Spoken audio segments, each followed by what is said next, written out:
Hurricane Delta is very near landfall now in the on the Gulf Coast of the United States, Louisiana.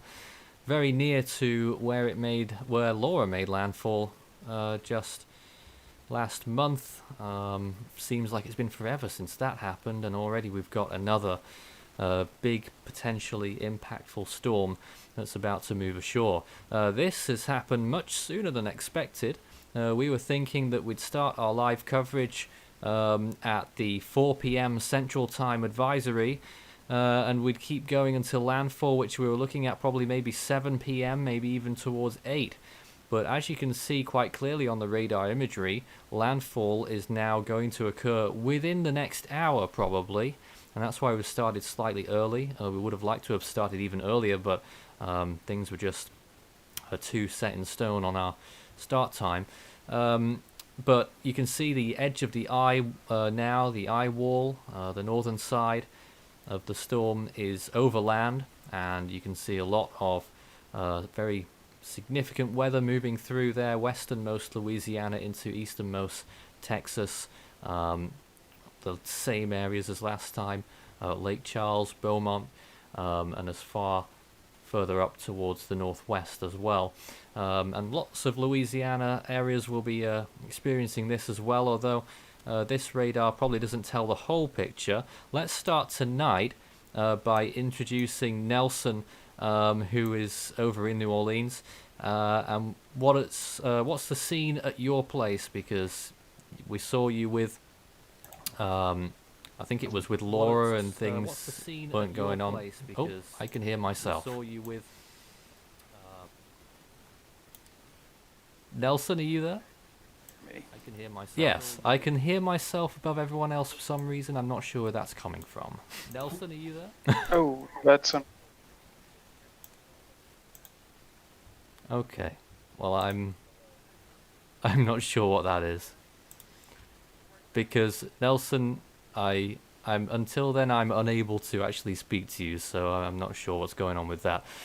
So let me just continue. It's probably going to be something at my end because I'm dumb or something like that. Anyway, but the storm is expected to make landfall very shortly, within the next hour or so. The northern side of it already moving overland. Hurricane warnings in effect, along with a storm surge warning that is also active. Potentially 11 feet of water storm surge could affect the coast. I'm really struggling here because I'm listening to two feeds of myself at the same time and I have no idea why. Yes, I'm not sure what's going on with that, but there we have it. Great start to tonight's proceedings. But its general movement is just east of north, and we expect landfall in about 30 minutes to maybe 1 hour. It's currently a Category 2 with winds of 105 miles per hour, pressure 966 millibars, and that was from the last National Hurricane Center update at 3 p.m. Central Time. They'll have their big update out in 1 hour with the very latest information. It'd be interesting to see if they downgrade it at all any further than what we've already seen. But again, there is something going on with the feed from our team, and for some reason I cannot communicate with them right now without hearing myself. So let's start with some questions here. Let's see if there are any. If you've got any questions for us, start your message with Force 13 all in text, and it will load up for us. Shaky start there because I don't know what those issues are. But this storm is moving rather quickly. As I said at the top there, just that, you know, we're expecting landfall could be about 6, 7, even 8 p.m. Central Time. We're now looking at landfall. Looks like it's going to be a little after 4. The edge of the eye even is only a couple of miles, 2, 3, maybe 4 miles offshore. And the edge of the eye will be moving over very shortly. So this is escalating very quickly indeed. It might be potentially a little bit of good news that the storm is moving so quickly. It could lead to less rainfall accumulations. or although the storm surge will still be a significant issue.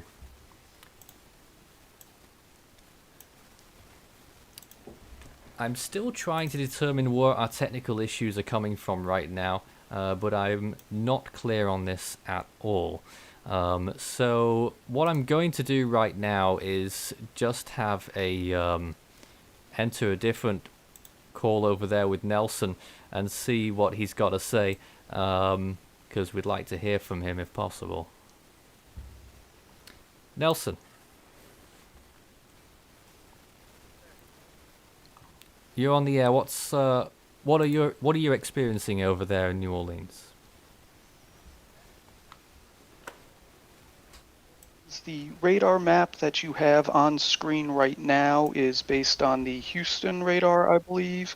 If you were to take a look at the New Orleans radar, you can see that the precipitation actually extends all the way east towards Baton Rouge. That's where those two interstates meet to the west of Hammond and New Orleans. That's the intersection of I-12 and I-10. It's been a blustery day here in New Orleans. Winds have been measured by the National Weather Service, some places gusting up near 50 miles per hour, but we're not getting any precipitation. It's overcast and it's just a bit blustery. Are you surprised that this storm has moved more quickly in the last 12 hours? I certainly am. I mean, I remember when we were getting prepared for this stream and doing the calculations, the National Weather Service had said that the eye was 65 miles offshore, moving to the northeast at 14. The simple calculations say that we have over 4 hours till landfall, and then it just exploded with the northern eye wall getting to the coast very quickly. And as you can see in the radar, that eye is very close to the Louisiana coast now. So yes, quite surprised. Just a comment here as well. Freshwater Canal, 7-foot surge in Cameron, 6-foot surge. Not sure whether that is valid, but is that what you would expect? Yeah, it is based on the storm surge inundation graphics, and I had actually seen that warning a little bit earlier through NWS chat, but yeah, somewhere from 6 to 8 to 9 feet just in that immediate area where the eye is, expecting a little bit more in terms of surge near Vermilion Bay, which is actually even further east, but it's a big opening where the water can pile up more easily than in the coast. It simply cannot retreat back into the Gulf because of the shape of the bay. Well, thanks for that report, Nelson. We'll probably be back in touch pretty soon. Having to do this slightly differently because I'm not sure what was going on with the feedback earlier. Let's now have a little discussion with Strat. I'm sure he's around as well. I was going to introduce him earlier on. Hello, Strat. Good evening. Good evening. How are you?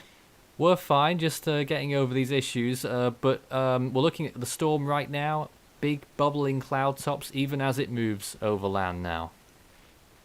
Yeah, I mean, definitely a show that even though the storm is on a weakening trend, which is fortunate in itself, that it's still trying to fight up some new convection, enhance rainfall totals and thunderstorm activity as it comes on shore, right on top of the northern eye wall. And that eye wall is literally about to make landfall. National Hurricane Center will update in about 15 minutes. Since they're doing hourly updates, I imagine it will be pretty much on the dot. Do you think they'll lower the wind a little more? They've got it down at 105 miles an hour right now. I mean, its satellite appearance has degraded quite severely, especially since this morning when it was still trying to open up an eye on visible barely. It's really fallen apart since then. Recon data on the latest passes were only enough for 105 miles an hour. They haven't been in there for a little bit, but the storms continue to look worse and worse. I wouldn't be surprised if they go down to 100. I don't think they'll go down to 90 miles an hour or 80 knots instead of 85 knots, just because they don't have the full data points and they might not want to take such a big leap down within a 1 hour time frame, right as the storm's coming on land. But suffice to say, it's still an extremely dangerous storm despite any minute changes in the recorded wind speed as it comes on shore. You know, we have 7 to 11 feet of storm surge, isolated areas looking up to 15 inches of rainfall, with heavy rainfall going very far inland too. We're looking at elevated totals all the way into the Tennessee Valley from here, as well as the damaging winds. We always talk about the area of maximum winds, which are going to be right around the center on that northern eye wall. It's coming on shore right now. But you have damaging winds of tropical storm force that are going to be extending over 100 miles away, both in the northwest and northeast quadrants. So there already has been tropical storm conditions on land for at least an hour or two at this point in time. All right, I'm going to see if we can raise the rest of the team right now without people hearing me all over the place. So let's see if we've solved that issue just now. And if you hear my voice again in a moment talking to myself, then we know there's an issue. Can we speak to Kay? Hello, good evening. There you are. Your take on the storm right now, very close to land. Latest radar imagery showing that it's, well, getting on towards inches offshore, really. It's certainly gone a lot faster than we were anticipating. We were expecting it to slow down as it's made this turn, and if anything, it's accelerated, which is a good thing and a bad thing, because it's accelerated faster. It's done that because the trough has been stronger, which meant it's had a bit more shear than we were expecting. It's been weakening faster than we anticipated. So the storm is going to be around as impactful or a little bit less than it could have been if it had moved slower. So with regards to that, it's good. The surge won't have a chance to drop because the storm was a major hurricane not that long ago. But yes, the rainfall will go down, the winds are going down.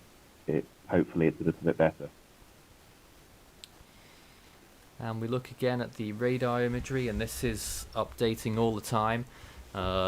It would appear on there that, I don't know, the eye might be increasing in size, or maybe it's just that the storm is tearing itself apart at this point. How is the wind shear values? And we know sea surface temperatures will be dropping a lot, maybe down to 24 degrees just there on the coast. The sea surface temperatures right next to the coast are below 27 Celsius, which is borderline for a tropical cyclone, let alone a high-end Category 1 low and Category 2 hurricane. You can clearly see that it's having issues with shear, the convection's being pushed off center, the convective coverage is decreasing in size. In my opinion, it just seems that the shear has been more impactful to the storm structure than we anticipated. Well, yes, that's not for the first time, is it? No, I mean, back at the Yucatan landfall too, there's a lot of expectations that Delta would continue to ramp up in intensity, and then some shear came in and really displaced a lot of the convective activity off of the center. And because at that point in time, at least, it wasn't really reaching far up into the atmosphere, it was able to get disrupted very heavily. Now we're kind of seeing a situation where the storm was already facing some shear around its periphery for some time yesterday. That's the reason that the outflow on the south side, even now still, has not been very expansive. You've had some southwesterly to northeasterly wind shear for some time, but as it's made its final approach to land, that's gotten worse for the storm as it's entered the core and starts to displace more of the convection. Drier air is trying to wrap into the center as well, and you're also seeing cooler sea surface temperatures and lower ocean heat content have a major impact. We also have Isaac here right now showing us this webcam on Interstate 10 at Calcasieu River. What else can you tell us about this? Well, I could tell you that there's some increase in flooding going on near where this live camera is set up. And just for more specific context on where this camera is set up, it's set up at Calcasieu River Bridge. It's the part that connects Westlake, Louisiana to Lake Charles, Louisiana. This is more on the Lake Charles, Louisiana side here. So this is technically webcam from Lake Charles you're seeing here, but this is looking towards Westlake by the looks of it, off the Calcasieu River Bridge in Louisiana. And this is going to be getting into even worse conditions here as the eye wall comes further ashore here over Louisiana. Really looks pretty windy up there. It's a very interesting place to put a camera. It's like it's dangling on something, but no, you can see the light fixtures moving as well down there, so strong winds at that location. Definitely, and it's only going to get worse from here on out as the eye wall gets further ashore. And still large vehicles crossing that bridge. It must be quite windy for those high-sided vehicles. Yeah, I don't know why people are still driving on here. They should have stopped driving hours ago, but they should have learned from Laura. But this is it's still a dangerous storm regardless here. It doesn't, regardless of category, this is still a dangerous storm. Sure, it may not be a 150 mile an hour Cat 4 talking about here, but still a serious storm regardless, especially for areas that got already impacted by Laura Thing not is, even 2 though, months ago. these might be people saying that, who were thinking that this storm was only going to make landfall at 7 or 8 o'clock tonight, like we did earlier today, which is what the best indications were showing us. Maybe they've been caught off guard just like we have. Who knows? True, that could be one of the reasons, because I know this is fairly recent information here, so they could be just getting, like you said, caught off guard here, and they're not aware that the eye wall is pretty much coming ashore here Well, near Cameron, Louisiana. let's hope nothing bad happens there then. Looking again at the radar imagery, Isaac, your thoughts on that, its appearance? Definitely degraded over the past 3 hours here. It looked pretty decent as it was starting to get visible on the Brownsville radar, and of course some southwesterly Shear, I believe it was, started to get into that system, and of course is really degraded its course. Still, nonetheless, a serious storm here, and nothing to take lightly at all. But really fortunate to see the storm a little bit weaker than it was originally forecast to be, nearing landfall. The forecast advisory is out. Yep, the update is out, and there's not been any changes in the watches and warnings or the intensity. So 105 miles per hour, pressure of 966. However, the eye has expanded by more than 30% since 12 hours ago, so that's a sign that it's expanding. An eye diameter of 40 miles. Nautical miles. 40 nautical miles. Which is about, well, it's 45 statute miles pretty much. Mm. Nelson, are you on the line? I am. The problem is that we're getting the feedback when we switch to you. So I'm going to do this for a very short period. And I'm just going, because you've got something to show us. In fact, why don't you just start speaking now and I'll stay quiet for a little bit. Yeah, I was just taking a look at some of the traffic cameras. This is about 15 miles, 10 to 15 miles to the east of the one Isaac was showing. And you can see on I-10 West, we have had a semi-truck that has, for some reason, lost control and is now in the ditch there next to the road. There's still a lot of traffic on the interstates. I don't know exactly what caused this accident, but I just happened upon it, and I will go back and reset all my audio settings if I am the problem. But I just wanted to bring this up. You have no idea what's going on There's with still traffic on the interstates, and we'll try and get the audio worked out. All right, so there we are. So we saw that truck off the road. Now you can sort of see it in that little inset there that I can just pop up for you. But that's happened. Just tell us again where that was. That is on I-10 at US Highway 171. It's about 15 miles east of Lake Charles. Eastbound or westbound, do we know? Those would be the nearest lanes would be the westbound lanes. Moving west. Okay. Let's also speak to Christian at this point. Good evening to you.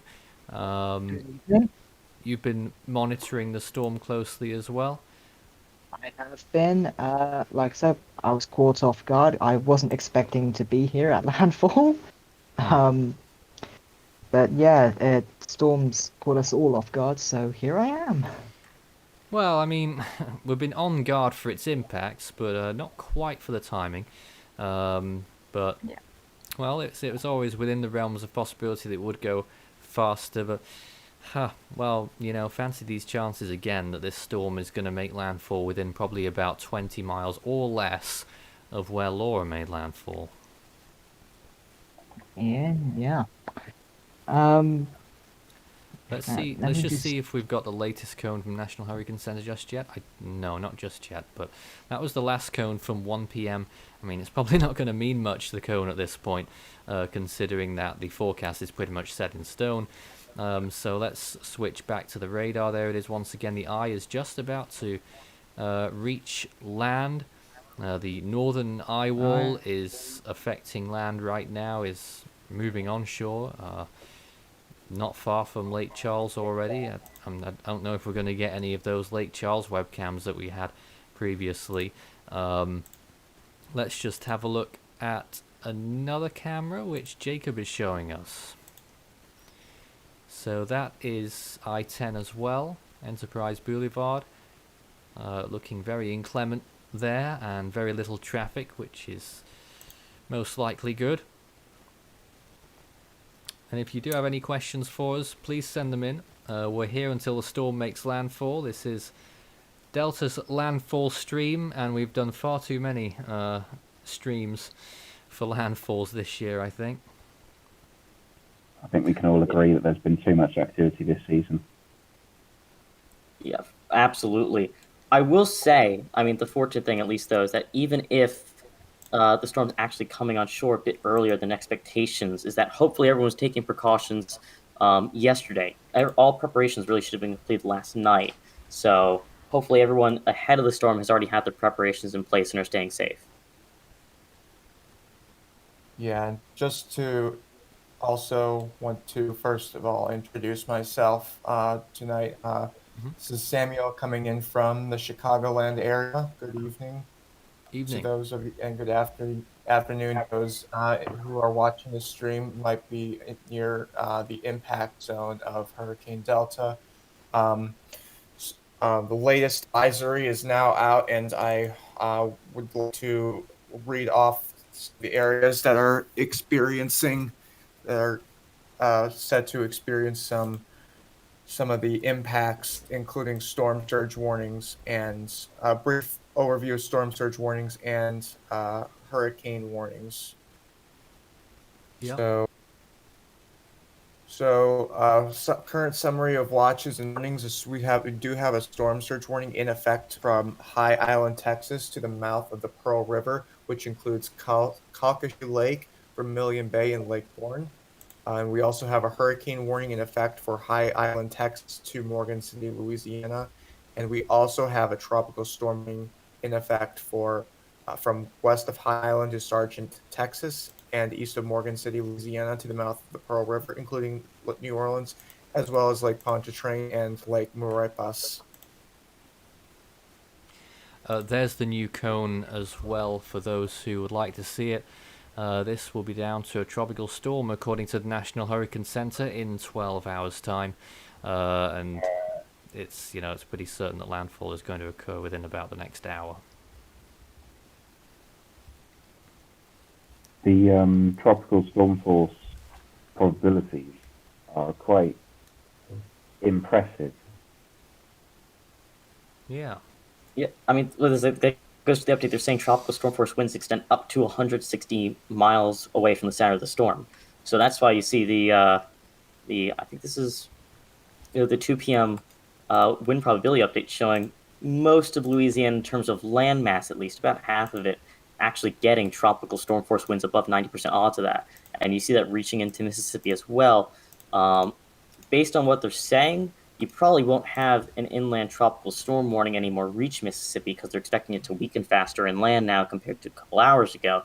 But you will probably see tropical storm warnings come up or hold up for some time significantly further inland than just the coast. So you'll see areas closer to the Louisiana, Arkansas, and Louisiana, Mississippi border be under tropical storm warnings at some point later today into tonight. We've had a few questions here. Let's see if we can pick these up now. The storm doesn't look like it has an eye. Why do Gulf storms moving north? The North Star wall is the strongest. I've no idea what that means. It's because as a lot of storms in the Gulf get picked up by troughs moving south off the plains, and that induces shear on them, which transfers the convection to the north side of the eye wall and weakens the south side first. So that's why these systems tend to be north-weighted as they're weakening and moving northwards. Also, let's see. Yes, there was a question about whether we could go to velocity to see wind speed and what the radar is picking up. I can tell you, I can't show you just yet, but I can tell you on velocities they're not very impressive. I'm only getting about 90 miles per hour, low 90s, at altitude. I mean, if anything, though, that's really a positive indicator of how much the storm structure has degraded during the day. It still has a pretty low pressure. We're talking 960 millibars still, or 960s, 966. during the last recon passes, which you wouldn't typically expect from a Gulf storm looking like this at this point in its life. But it is always important to note this storm was significantly stronger yesterday, and it had a much better satellite appearance, and it actually reached its lowest pressure yesterday in the Gulf of Mexico, too, instead of had its wind peak out in the Caribbean Sea. More questions. Isn't Delta coming early a bad thing because tornado development happens more in the afternoon till evening, which means an increase of possible warnings? Tornadoes can happen any time, generally speaking, between the early afternoon and just after midnight. So any point within that time is bad, really. And depending on the local conditions, that would move earlier or later. So I haven't looked at this enough to speak on how it would affect it in this situation, but it hasn't come early enough to significantly change the tornado likelihood. Here is the velocity chart on radar, and what you're looking out for here from a layperson's point of view at least is the areas that don't have any colour, because that's the eye. That's where there's no winds picked up by the radar, and there's your eye. So it's quite clear in that late frame there that the eye right now, this is as of pretty much right now, something like this outline here, that's probably something like the eye shape, and you can see just how close it is off the coastline just east of Cameron. That's just about 5 miles or so. And it's been looking interesting for a little while. It's sort of held off just a little bit in the last 15 minutes, but I'm pretty sure the eye will start moving overland within minutes, and then eventually the landfall will occur. And I saw a question in the chat as well I think is worth answering really quick. Someone's saying, why has the storm continuously gone further west than expected? And I think to this point, the National Hurricane Center probably deserves a lot of credit here, because they had pretty much spot on the general landfall area right around where it's making landfall about 3 days in advance. If you go to their Tuesday 5 p.m. Eastern cone, 4 p.m. Central cone, so a little over 3 days ago from right now, they had almost the exact landfall spot. It was moving, and pretty much close to the same time too. So the main reason that it's making landfall in western Louisiana, I guess, instead of eastern Louisiana, which was the initial expectation when the storm formed, although this area was still very much in the cone, is just because it moved further west in the Gulf of Mexico for a variety of reasons. But there's been a pretty good lock on the general impact area for a very significant time period at this point.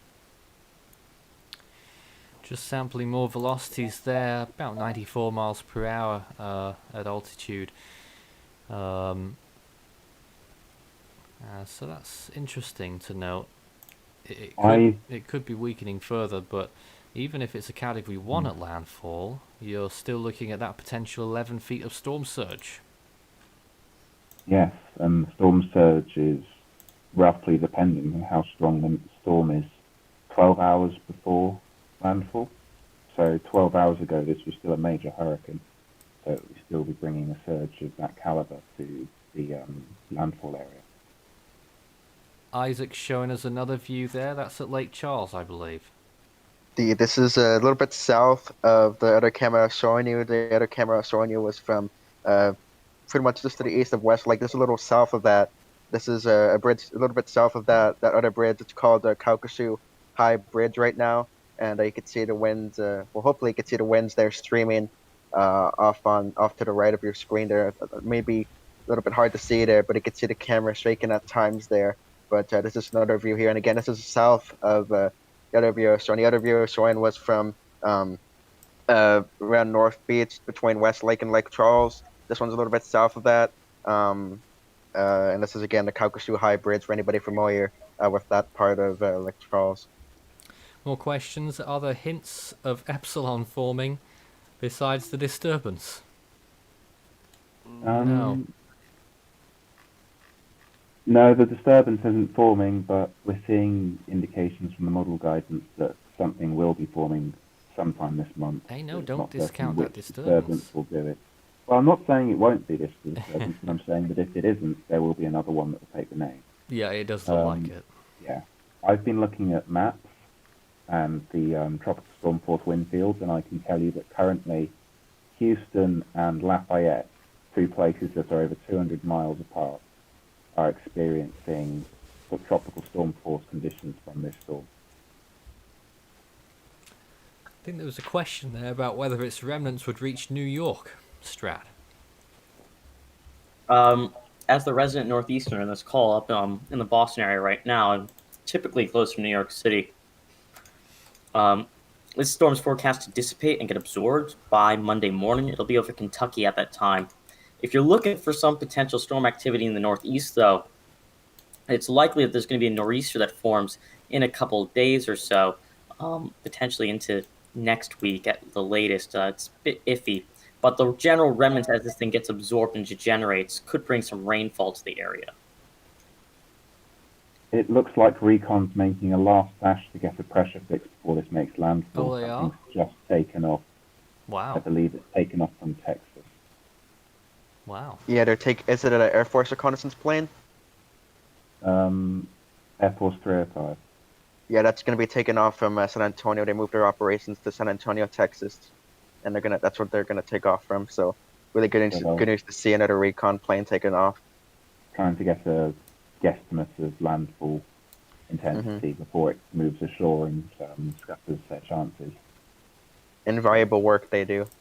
And Absolutely. flying time of that storm, probably just short of an hour. We'll have to hope it gets there in time. That's going to be a close one, I can tell you that. I mean, the center of the eye is big enough, if it's 40 nautical miles in diameter, that if it moves, say, 20 miles in the next hour north-northeast, they would still barely be able to get a center fix before it fully moves inland. But regardless of that, the worst conditions are starting to arrive onshore right now. Unfortunately, in the very same areas, or very close to the same areas that were getting the worst conditions from Hurricane Laura back in late August. And another thing here as well, props to the National Weather Service for getting the Lake Charles mobile radar back up in time for this storm, too. That was a close crunch on them. Yeah, really, they got the University of Oklahoma went down and provided a research radar for them to use, and they're currently using that right now to help track the storm on radar for them in Lake Charles, because of course the radar, National Weather Service WSR 883 radar in Lake Charles got destroyed by Hurricane Laura, unfortunately. So they provided them that little research radar to use to continue covering the storm on radar down there. And I mean, honestly, that's been pretty crucial, because if we didn't have the same angle, it would have been harder to tell, oh, this thing's coming in, an hour or two faster than expected. People have to be really not going outside at all due to dangers earlier than expected. Just getting some more imagery up here. There again is the sandwich variety. That's what the imagery is called. Still blowing up some impressive cloud tops as the storm slowly moves ashore. Most of the convection is in fact over land at this point, I would say, more than half of it. Yeah, and once I think the island makes landfall, I think that there really won't be that much to worry about the storm other than the wind field. Well, I wouldn't necessarily say that. It's going to be a flooding threat well inland. Yes. The rainfall graphic shows additional, from right now at least, 2 to 4 inches of rain going all the way up to Kentucky from here, with a stretch of 4 to 6 inches along the spine of the Appalachian Mountains in the Carolinas and Georgia. And we're still going to be looking at tropical storm force winds extending far enough inland to get towards the Mississippi-Louisiana border as well. So, and then on top of that as well, you could potentially have some banding features try to develop and pull extra moisture over land. Fortunately, the shear is constricting outflow on the southern side would really try to do that, but it's still going to be a very dominant threat as it moves inland over the next day, day and a half. Yes, and I do agree with that. I'm talking about, however, I'm talking about the, like, for the areas that get hit by the eye, like, after they get hit by the eye, those areas won't have to worry about really much process of movement. In the flooding, that will still be going.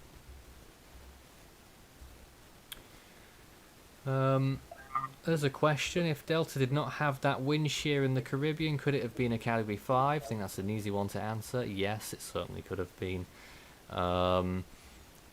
No sign of any tornadoes right now, are there? Were there any tornado warnings earlier? There were some warnings over a day ago when it was still very gosh. sharp for sure. But as it's gotten closer, I'm not aware of any recent warnings. The more I'm looking at this on radar, the more I'm wondering what's actually there on the southern side. Doesn't look like there's much there at all. It's going to be harder to tell for sure for the next 30 minutes to an hour, but based on satellite appearance showing that all the strongest convection being on this northern eye wall with markedly weaker conditions to Bearing the in south, mind, it is possible that Strat, that we're looking at radar out of Galveston for this on our screen here, so it should be able to see the western side, but there's none to speak of by the looks of it. I mean, we're going to probably get a recon pass before landfall, so we could get confirmation, but based on the satellite imagery and the radar that we are able to see, it is possible that the southern eye wall is just open, and There's a that little all the bit. strongest winds come north. There's a little bit there, but it looks like the northern side is the worst, and that's what you would expect. Especially when you look again at that satellite imagery, considering that the eye is still offshore, but most of the worst cloud tops, the highest cloud tops, and most likely the highest rainfall amounts are already moving ashore. Definitely. Absolutely. And even though all those heavier totals are starting to come on shore, they're still expecting, as of a couple hours ago, an additional 6 to 10 inches of rainfall around the landfall zone going inland. That's going to be less from right now going forward because that's a 3-hour-old graphic, but they probably are still expecting an additional 4 to 6 inches of rain where the storm is going to make landfall. So on top of all the other threats we're seeing right now, this webcam showing the strong winds, and of course the storm surge, rainfall, and localized flooding with flash flooding is also going to be a concern as we go through the next several hours. Yeah, I believe Nelson's with us again now. What can you tell us more about what's going on the ground? Things like loss of power. I've heard a few areas already. Just the general sit rep there. Yeah, absolutely. We have the energy power outage map here. You can see there's actually the Nelson, greatest loss. I must warn no. you that this might happen again, because the feedback only happened when I was looking at your screen. So we'll try it and we'll see what happens. Actually, the Nelson, greatest nope, loss. there's me again. Okay, I'll have to take that one There's off. you again. So you'll just have to Excellent. tell us without showing us, basically. I'm sorry about that. That's all right. I should be able to pull that off. There are a lot of power outages right now, but not necessarily where you'd expect in western Louisiana. While Lake Charles does have some, Cameron Parish has 29 customers out. Calcasieu Parish, where Lake Charles actually is, has 8,000 customers out. But over in Beaumont, Texas, and those areas near the Louisiana border in Texas, there are significant power outages. Unfortunately, I do not have that Texas grid up, but it does interact with the Louisiana grid. Therefore, on the map, you can see there are heavy power outages in Port Arthur, Netherlands, Central Gardens, Texas, basically south of I-10. Yep. And for updates right now, at least on that, with some of the graphics available, it looks like Jefferson and Orange County are the two heaviest impacted counties right there on the border, including Port Arthur. Both of them have over 10% of their power customers, and keep in mind that's households typically, not individual people. So it's typically more people experiencing those conditions. In Jefferson County, there's over 17,000 customers without power. In Orange County, that's over 5,500. Exactly what what you were talking about with customers. A customer to a power company does not usually mean a single person. It could mean an entire building or an entire complex per se. So there could actually be a lot more power outages per person here than the websites and maps are stating here. So really unfortunate to see most of the same places that got impacted by Laura get hit again this time. Thankfully by a weaker hurricane here, but still a serious hurricane nonetheless. There's I a must map stress. that was sent in by Samuel, I think. Louisiana's power Yes. outages there, another view. Yeah, and just for reference on the raw numbers on that, I think it's Beauregard Parish there has about 3,900 out of its 22,000 customers out of power, so that's well over 10%. And you'll likely see all these numbers start to go up and up more and more. And this map is only displaying raw numbers and not proportions, aren't they? It's color coded based on proportion. Oh, it is? Yeah, so I don't know if Oh, it's showing so on it the is. screen. Yeah, I can see it at the bottom there. But that that brighter orange parish right there that I was talking about isn't quite at 30% yet, but they're well over 10%, and they're going to be getting up towards those numbers almost certainly as the hurricane moves through. All right, let me point out that looks like the edge of the eye is now over land. Let's just poke in right up close here to where that area is. So a few miles southeast of Cameron is where some of the eye is now over land.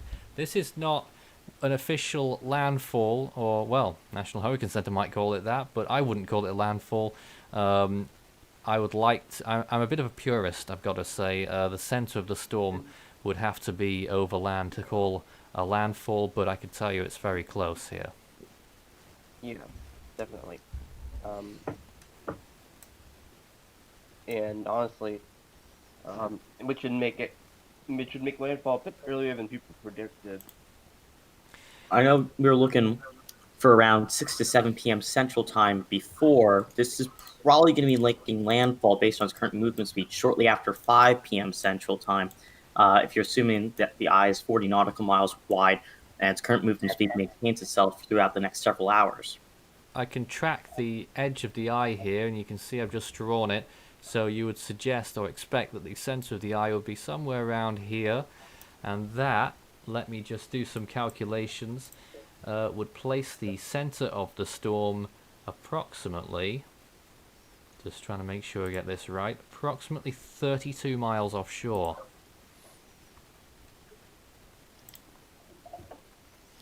If that's true, if that's the accurate drawing. If that's the case, what is the current movement speed for the past 6 hours? It's around 50. over 20 miles an hour. Should be close They're enough. saying the 6 hour moving average on the National Hurricane Center right now is 14. So It's way more than that. I mean, you can just look at the radar; it's definitely moving very quickly compared to that. So, Yeah, and looking at that, then, I would think that landfall will occur approximately. Oh, what are we thinking? Between an hour and an hour from now. Looks to be about that right now.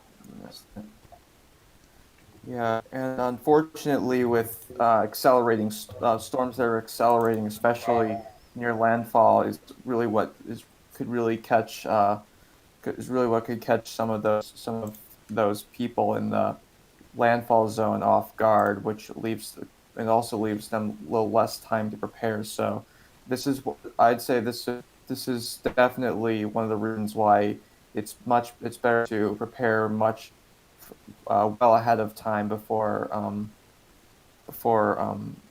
especially if a storm like this is weakening, because its forward speed could also further hamper any final preparations. If anyone is in the landfall area, really. A few more comments here. One saying that the bands that will do the possible tornadoes are starting to form on New Orleans radar. So I'll just go over there and see what we can see from New Orleans, and maybe Nelson could help us on the ground as well. There is a bit of a band forming. So when we look at this here, that could have the potential. Definitely. A line there extending west of New Orleans, and again, I'm not familiar with the geography personally, but not far from Baton Rouge, just west there, extending out from the main bulk of the storm. Yes, all the way down through Donaldsonville, Morgan City, Homa. That area is going to be inundated for a while with these trailing rain bands. It's bringing in moisture from the Gulf, and it's just going to train through that little corridor between Morgan City and Homa. It might stop, it might slow down for a while, but that's where some of the flash flooding risks are certainly going to be. And if a tornado does pop up, that's probably where it will be as well. Let's just see if we can get a higher resolution on this as well, just the center of the storm. So you saw that band, so that's where we'll be looking out for the tornado possibilities. And let's just see here, there is it again, there it is again, I should say.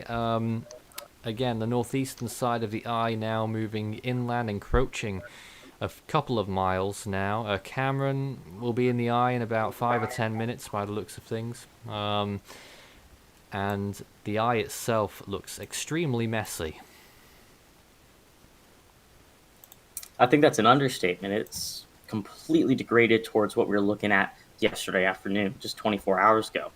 Storm was pushing much more resolute with a full eye wall, and the eye actually trying to come out on visible and infrared at that time. I know some people were concerned that it re-intensified back to Category 4 strength yesterday because of that.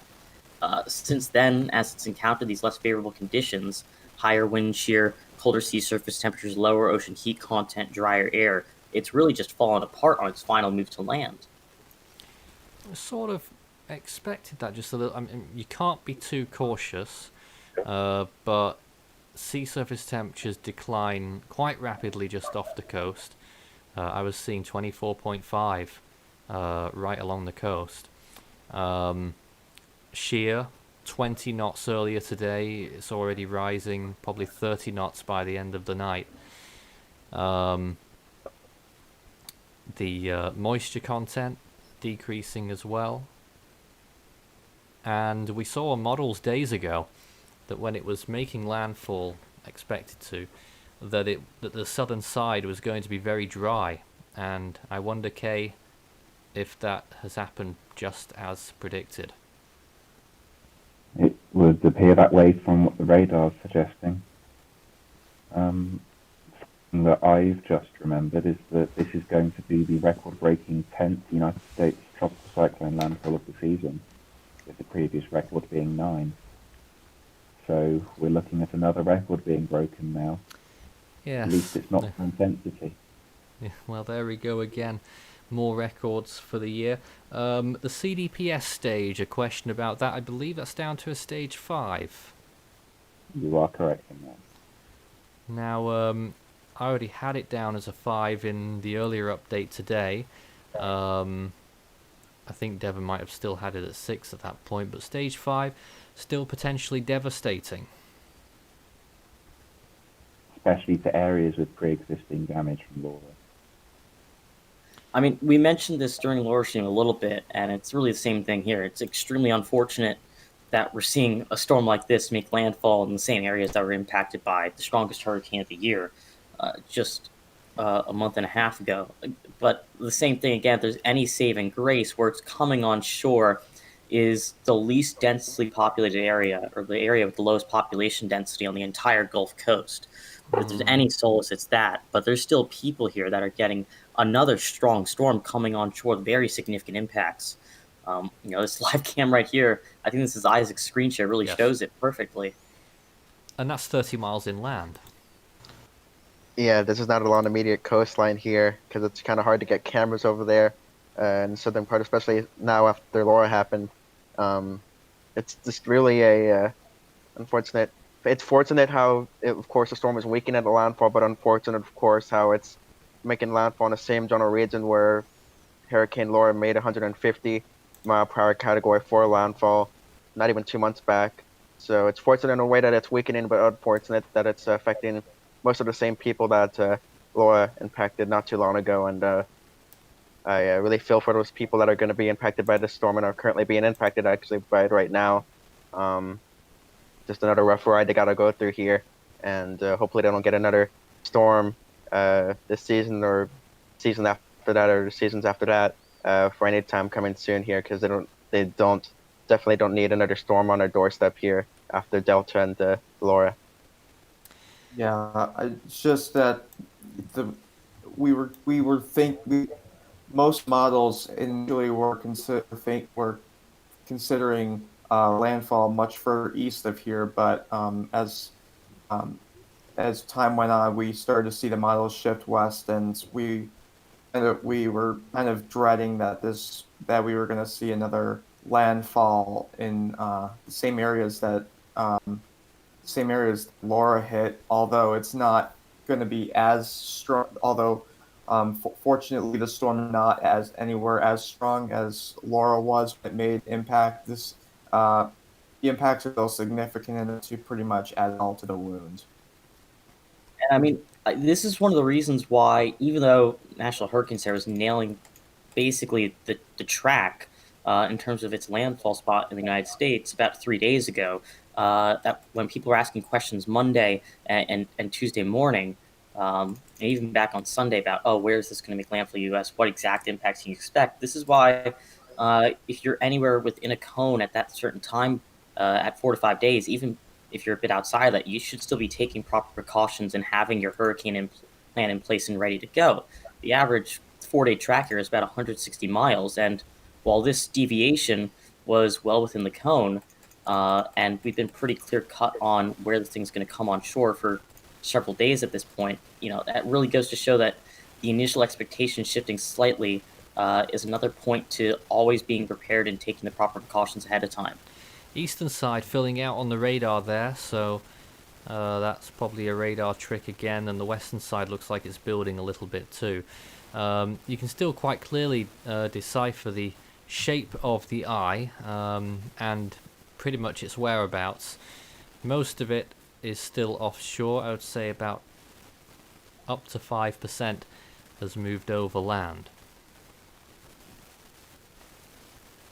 Yeah, speaking of land here, a lot of people were wondering in the chat how many miles away Delta's away from making landfall.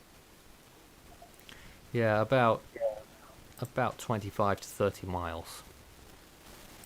Wow. We're having someone who I'm talking to is tracking the surge levels from a NOAA station to the east of the landfall. Currently 8.5 foot and rising. All Wow. right. Creole, Louisiana is a place right now that is getting hammered by the Category 2 Delta in the eye wall. Yep, that's very close to Cameron.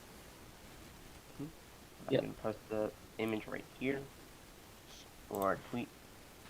Yeah, Well, I mean that 8.5 feet storm surge K that you were mentioning, someone reporting for the NOAA station there. I mean that's pretty on par with unfortunately what we were expecting. You're saying 7 to 11 feet of surge, 8.5 feet is basically right in the middle of that. And still rising. Yeah, if there's any good fortune, is that it'll probably be peaking off soon-ish as the storm really begins to move inland. But as long as it has stronger eastward rotation coming into the east of the center, which will still be occurring for the next few hours or so, storm surge up or near this level will still continue to be a threat for that time period. So, I mean, anywhere that's facing that inundation won't necessarily see it just go away for quite some time, unfortunately. Nelson just posted a useful little graphic here, and so far, as of 4:28 p.m. Central Standard Time, the highest wind gusts recorded so far are 3 instances of 78 miles per hour, one from an oil platform, one from Texas Point, Texas, and then another one from 37 South Burns Point. I'm assuming that's also either in Texas, I want to say as well. And those are 3 readings of 78-mile-an-hour wind gusts so far from Hurricane Delta.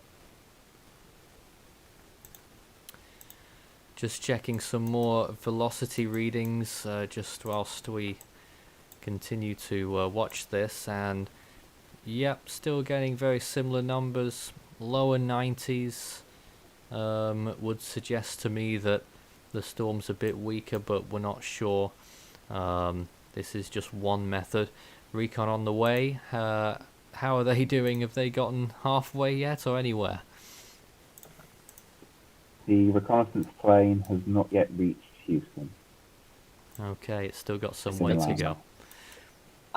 Looking at the satellite imagery on the stream right now, it's very visible on infrared. You can see shear taking a stronger toll, even on the southern half of the system, which has been more pronounced in trying to have convection stay at least somewhat on point with the center and not just get ripped away, even though outflow is constricted. You can see the cloud tops in general on both the northern side and the southern side of the center, and even a bit at the center, getting elongated out westward. They're starting to get pulled that way as shear takes a stronger toll on the storm, as it really makes its final approach to landfall here. You might see some more clues on visible. What we're seeing is the higher cloud tops are rotating, but they're rotating around a higher level center that's approximately 30 to 40 miles northeast of the low level center. And that's what wind shear does. I mean, look, it's very fortunate that we're having the storm come onshore, not vertically aligned, and for just a reference to people that are curious what that means the low level center, which is, what we're using to track where this eye is right now, isn't aligned with the center further up in the atmosphere. That tilting can cause less favorable conditions for a storm. I guess a good example of it from earlier this year would be Isaias. When it was moving over Andros Island, it got completely decoupled. But unlike that storm, this doesn't have the time to throw that center back on top of itself, because that's already inland, and this thing's going to be moving inland imminently. So you're not going to see any sort of, last second try to get way stronger than before for some reason. Although another thing to generally note as well, if you're paying attention to a loop over the past several hours, is these coldest cloud tops have been rotating much heavily to the southeastern and eastern part of the storm now. There's very little deep convection on the southwestern quadrant anymore, southwest of the eye, unless you're talking about near the eye wall directly. That is a substantial departure from a couple hours ago. There again is what we expect the eye would look like if the vertical levels did align and we'd be able to see it better. Obviously we wouldn't want that, because that means the storm would be a lot stronger, but that's where we think it is right now. Again, the edge of the eye wall just along the shore there. I'm not sure exactly where the defining point would be. I hope it's not, another storm that's going to play with us and slows down as it's doing this. Really hope not, but through any indications that we have, one of the reasons it's moving faster is because the trough that's been picking it up, and already has been, is moving a bit quicker than anticipated. So we are seeing that acceleration, and there isn't really a particular reason for that to just give up in the last moments before landfall to make it take, instead of, let's say, another hour to an hour and a half, say 3 hours instead. You can send in more questions if your area is potentially under threat from this storm, or if you've got any observations for us. As long as it's safe to do so, please send us a message. Start it with Force 13 all in text in the chat, and we'll be able to relay that as well. Let's see here. Not many comments just now, apart from a hindsight one here. Is there a possibility that the storm got above 145 miles an hour in the Caribbean? I personally don't think it even got to 145, because the could be a NHC stretch. made that advisory based on extrapolating the previous intensification.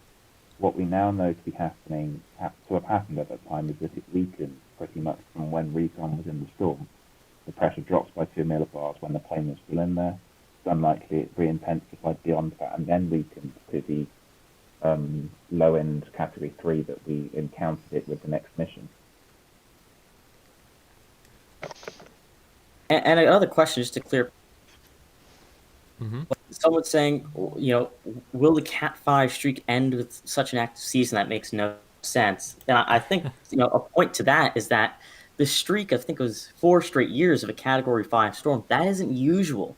That happens quite rarely. You don't typically see even 2 years in a row necessarily have Category 5 storms in the Atlantic Basin. I'm pretty sure before 2016 with Matthew, we hadn't technically had one operationally since 2007. So You can get I mean, active seasons with no Cat 5s, 1995. You can get inactive seasons with one Cat 5, 1977.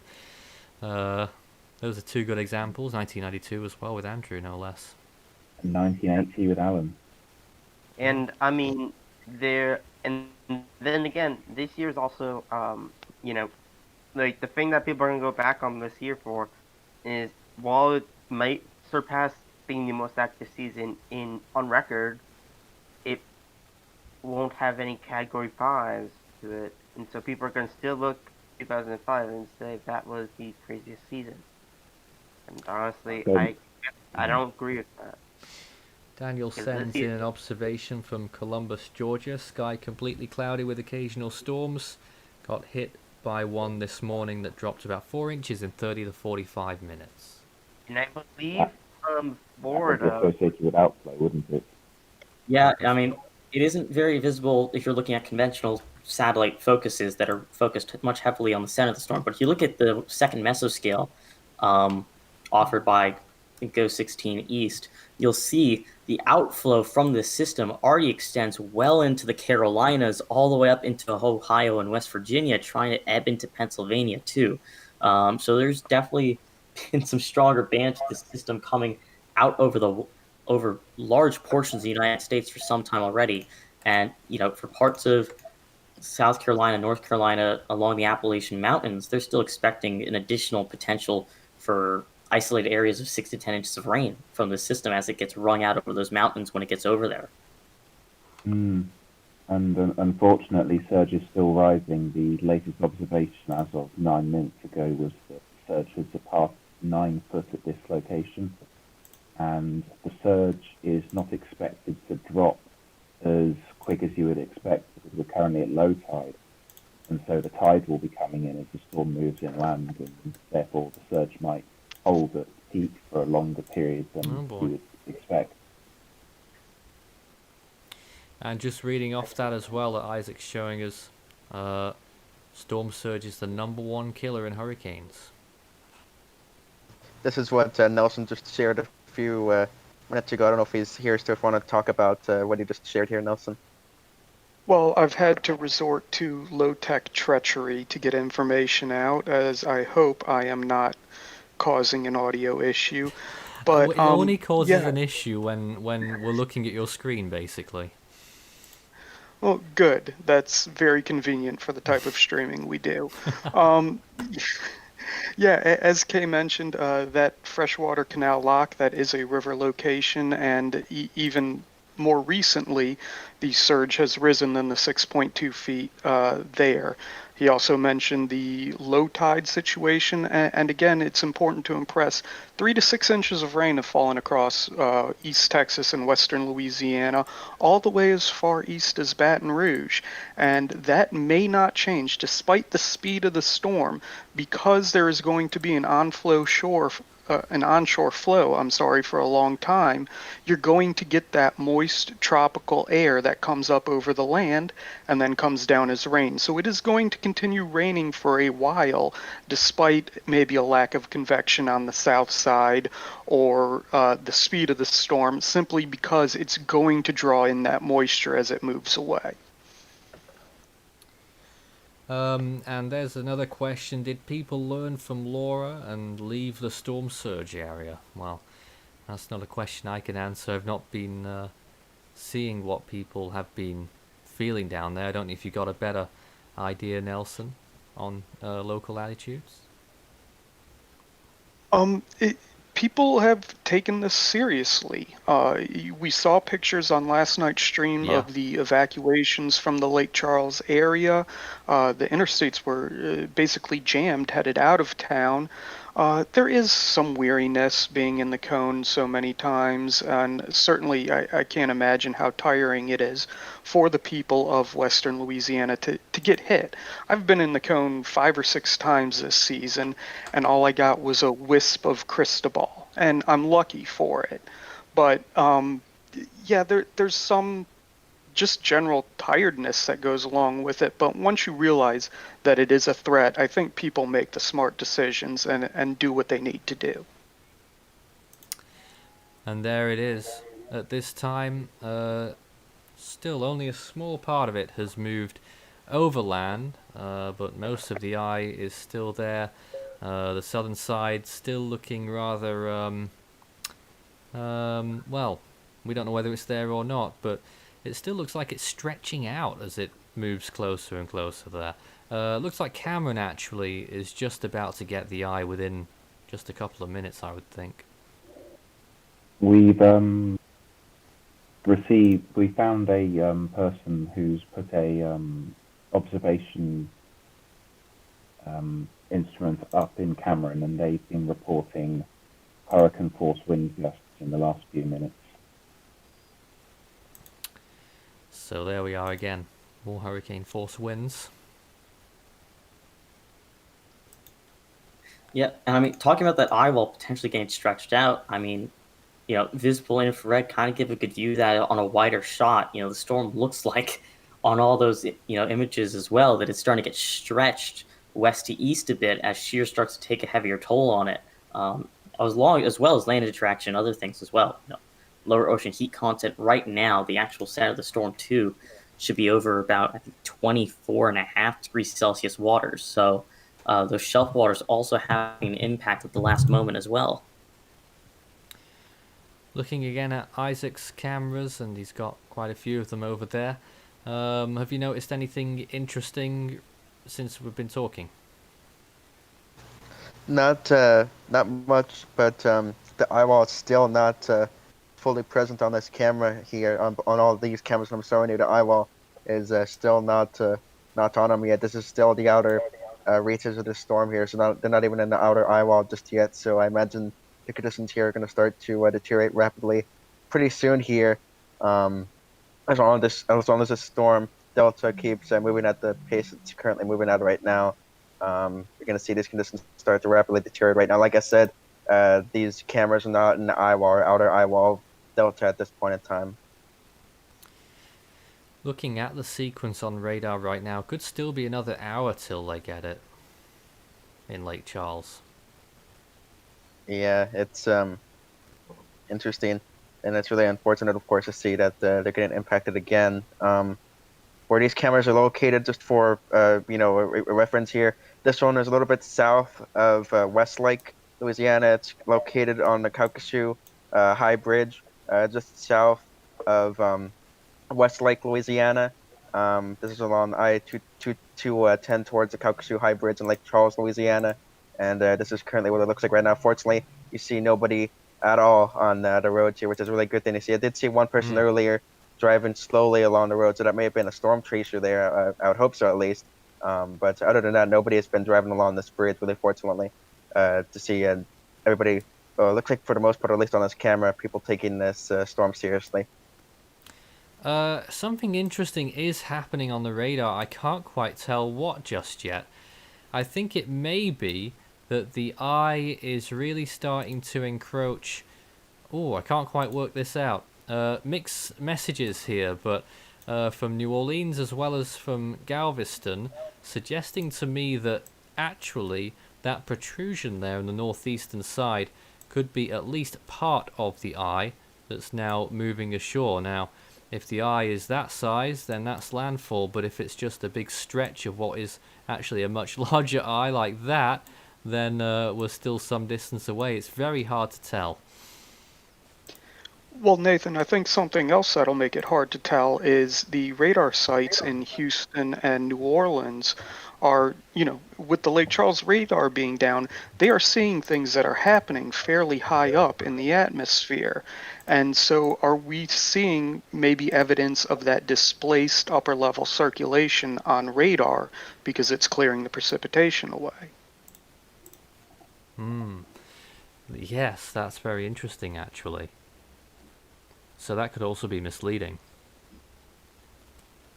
It could be. I don't know what the answer is, but it's food for thought. And so if anyone in the chat knows, let us know. But just going on things that we've built up throughout the stream in terms of the shear and the displaced vertical stacking, it's a question we can ask. And if you have any questions for us whilst we're on the air up until landfall, please send your messages in. Start your message with force 13 all in text. Let's see what else we have right now. I don't think there has been anything just now. Well, is the worst of Delta in the front eye wall? I think they mean to say the north, perhaps northeastern side. I mean, the simple Given it's answer. the only bit we're aware of, I would say yes, because it appears to be the only bit of eye wall that's existing.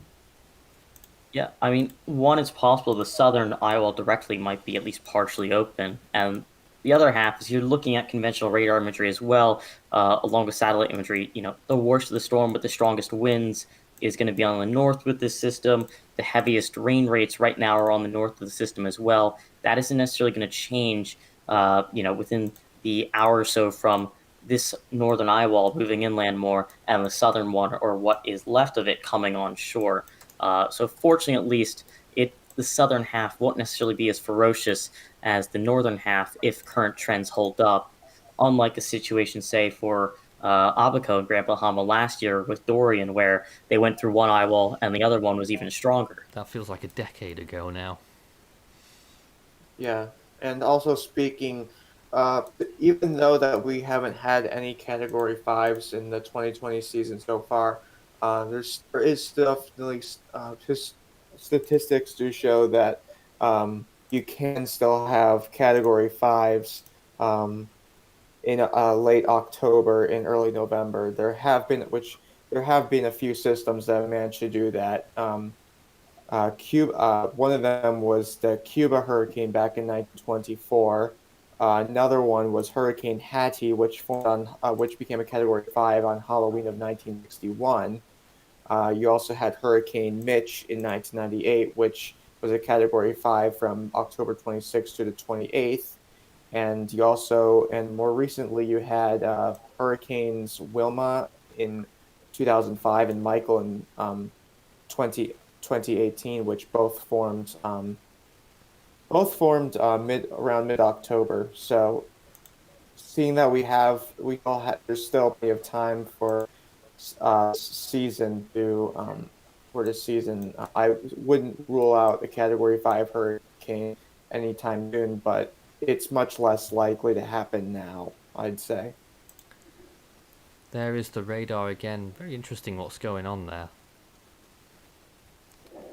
The latest from the surge station that I'm monitoring is that we're up to 9.5 feet, and over Wow. the last half an hour, surge has been rising at a rate of 2.4 foot an hour. I think we've got a very oddly shaped eye here. Looks like it's something like this. I'm not sure still at this point, but very odd As the shape. storm weakens and interacts with land, it would likely cause it to become more elliptical and Oh, there it is. less circular. You've drawn an upside down delta shape. Something So- like that. I don't know. We can't see all of it, but that's what I would suggest at this point. It does look a mess. Well, I mean, if you take what the eye was looking like in the Gulf of Mexico when it was trying to poke out, yesterday, people were trying to post pictures saying it looked like, the triangle, like the delta shape. I mean, you're doing the same thing, just it's the opposite direction this time around, really.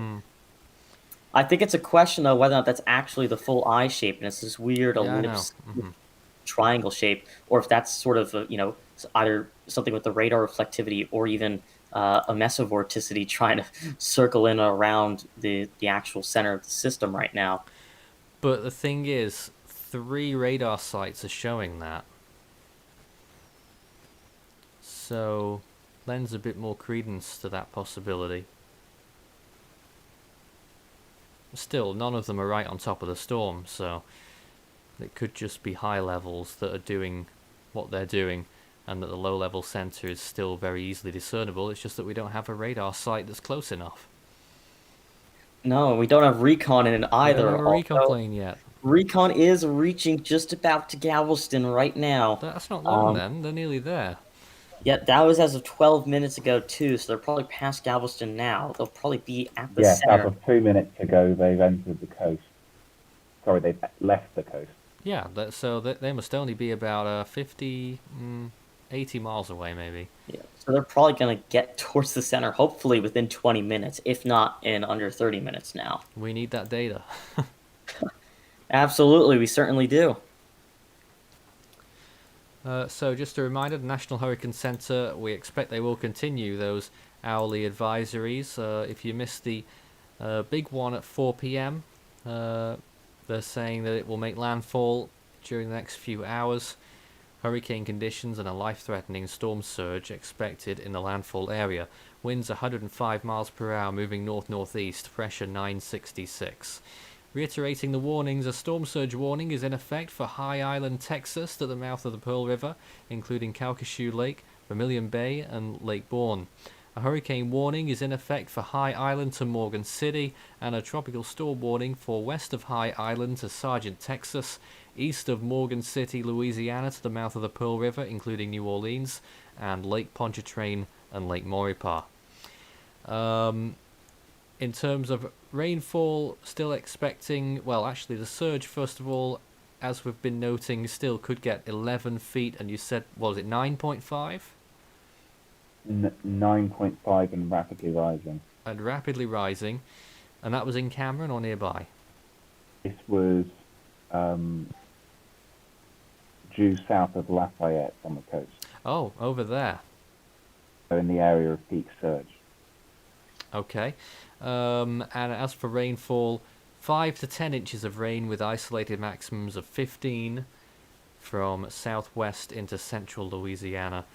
Flash urban small stream flooding along with minor to major river flooding is probably certain in some areas. Also, for extreme East Texas into northern Louisiana, southern Arkansas and western Mississippi, Delta is expected to produce 3 to 6 inches of rain with isolated amounts of 10. 1 to 3 inches expected in the Tennessee Valley and Mid-Atlantic this weekend. Potential for 3 to 6 inches in the southern Appalachians, which could lead to isolated flash urban and small stream flooding there as well. As for tornadoes, since we've been on the air, nothing has happened so far, so hopefully that continues, but I don't think it will. I mean, it's been fortunate so far. We've had other storms earlier this year that were producing much more tornadic activity coming on land. Laura, for example, was having more tornadoes. And of course, Isaias had a massive tornado outbreak along much of the eastern seaboard of the United States. I mean, right now we're not really seeing that with Delta. Hopefully that holds up. And a question in the chat about Sulphur, Louisiana. That's just west of Lake Charles, so pretty similar conditions there. You can see, I mean, the northern eye wall is starting to move over those areas right now, or the parts of the northern eye wall. They are under a hurricane warning. They are expecting additional rainfall there of another 2 to 4 inches on top of what's already fallen. So they're really in the thick of this situation right now in that area. Again, I'm just going to draw that shape. Very odd shape now. That's sort of the eye shape there. And it could be the case that the center is closer to land than where the center point would be of that shape. It could possibly be there. It's very hard to tell. Now that would put it just about 10 miles off land, or it could be further down here, which would keep it about 20 miles off land. I'm leaning towards the former, without knowing just yet, but very interesting shape, and you can just see in that latest frame perhaps a little arc around what might be the actual center, so it could be here maybe. And if that's true, then you're looking at landfall within about 10 minutes. It is a large eye that last notice was expanding. Well, the 5 p.m. position Yep. update, it should come out from the National Hurricane Center just any second now, It has too. the So- eye wall of Delta moving onshore of the southwestern coast of Louisiana. They've put it down to 100 miles per hour, pressure 968 millibars.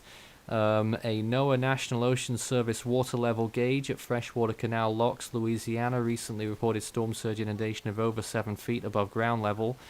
A weather flow observing site near Cameron recently reported sustained winds of 58 miles an hour and a gust of 78. What is that noise? So I Something think that's from from Nelson's Nelson. end. All right. That sounded very curious. This is an absolute shambles. I'm sorry. The Texas Coastal Ocean Observation Network station at Texas Point recently reported sustained winds of 65 miles an hour and a wind gust of 74, and a wind gust of 71 has been reported at the Jack Brooks Regional Airport near Port Arthur, Texas, within the past couple of hours. That's a lot of info right there. As of 5 p.m. Central Time, 29.5 degrees north, 93.1 west, moving north-northeast. 25 miles south-southeast of Cameron. Just getting a fix on that actual position estimate. That would put it, just getting this right, put it roughly 15 miles offshore. And that would mean that landfall should happen in 1 hour or less. Yeah, I mean, they're still saying the National Hurricane Center, the 6-hour average movement speed's 14 miles an hour. Based on what we're seeing, though, it's probably a little bit faster than that. And they're saying the center's 15 miles offshore. They'll probably say landfall at the top of the next hour from this point in time.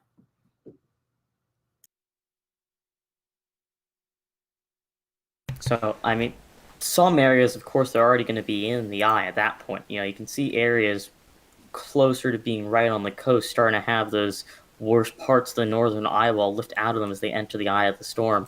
Cloud covered, of course, but for at least a little bit, they won't be under as adverse conditions. You know, people shouldn't take this time to go outside and, act like this thing's over, because even though the southern half of the system is notably weaker than the northern half right now, it does not mean it isn't life-threatening if you're out there and caught off guard when those conditions resume as the eye moves past you. Gotta say, from a scientific observational standpoint, the storm's really looking quite atrocious on satellite as well. The whole shape of the thing. Well, it doesn't look as bad as Barry yet, but it certainly doesn't look good by any means. No, it doesn't look anywhere near as bad as Barry, but that's still living hope. Still some big cloud tops there as well. Yeah, I mean, inland right now along the northern eye wall, there's some minus 80 plus degree cloud tops trying to blow up, and there's still a significant blob along the northern eye wall that's well past minus 70 degrees trying to inch towards minus 80 as well. But, I mean, anything past the eye on the southern half is struggling to really get to minus 60. There's only some areas holding that, and those are all warming too, as that convection kind of gets pulled and tugged further east in the actual center of the storm. Back to the radar imagery then, and this is a wide shot of what's going on. Again, you can see that band on the eastern side, which is extending over central towards eastern Louisiana, over Baton Rouge by the looks of things. Potentially, that is a line that could produce tornadic storms. But the main part of the storm, unfortunately, is going to strike probably about, let's see, something like 15, maybe 20 miles east of where Laura made landfall. I mean, for a season like this, and, not only is this the first Greek-named hurricane to make landfall anywhere, let alone, well, not anywhere, sorry, I mean the United States. The fact that we're having two similar strong storms make landfall in very similar areas, not on opposite ends of the season. It's not one June storm and one November storm. This is a month and a half or so apart. Absolutely something we don't want to see. If there's any state that's seen more direct impacts from storms this year, it's Louisiana itself. This is their fourth landfall this year. I want to note, just looking at the the camera on Caucasus right now, and it's starting to lose feed. It's buffering every now and then here. I'm noticing the wind's a lot stronger than it were before as they start to enter. Oh, there it goes again. As they start to enter the outer eye wall, the camera keeps fading in and out here. But Yeah, they're take a look at entering it how the now. conditions are right now. Yeah, they're starting to rapidly deteriorate here, and hopefully this camera holds out. But like I said, it's been going off and on the air for about the past 2 minutes or so that you guys have been talking here. So really hope this camera holds out so we could see what it looks like in the inner eye wall of this hurricane. Still, it's good to see that hardly anyone's there now. Yeah, in total so far the past 30 minutes or so I've been watching this camera. I've only seen about 3, maybe 4 people drive along the What road about here. what about that other vantage point that you had that showed a lot more traffic This one or the one on the this one over bridge? here? This one? Yeah. Yeah, I haven't been monitoring that one as frequently, but it looks like a little bit less traffic than it was originally. It looked before when I was first showing this camera, there was like maybe 5, 6 cars at a time going across this bridge. Now maybe Yeah. only one car going on at a time here. Looking at it now as the inner eye wall starts to make its presence known in this That part of from that Louisiana. camera though, it doesn't look much worse, if at all, just yet at that Yeah, location. But Yeah, this camera is located a little bit more north than the other camera. Showing you this one right here is located a little bit south of this other one over here in the Caucasus River. So this one may not be quite in the outer eye wall oh, just there's yet here. someone down there on the right-hand side. Oh, hope they get out of there. Oh, there's Oh, another person there too. yeah, Uh, interesting. And what was the yeah, third? Oh, there's a few people. What's the third location that you had? this one was also on the Caucasus River here, looking over a road here, and I'm also noticing again a lot less traffic than before. Still people, of course, going on through, but a little bit less than before. Before I saw 5, 6 cars at a time going through these 2 lanes of traffic here, and of course, I'm assuming over there is Lake Charles there, off the top right of your screen, and this camera is located roughly, I believe, in nearly the same location this one is located in. I'm just Hmm. assuming it may be facing away from the wind here, unlike this one is. So Well, that's why it's taking a little bit more. that one looks worse because you can tell it's showing a lot of perspective. It's zoomed right in down there, so visibility's going to be poorer. True, true. But I've noticed, I'm assuming the tree line here has gotten less and less noticeable here with time as it starts to get into that outer eye wall here. And also looks like some road flooding starting to occur a little bit here. I'm assuming by a little ditch here between the 2 road lanes here.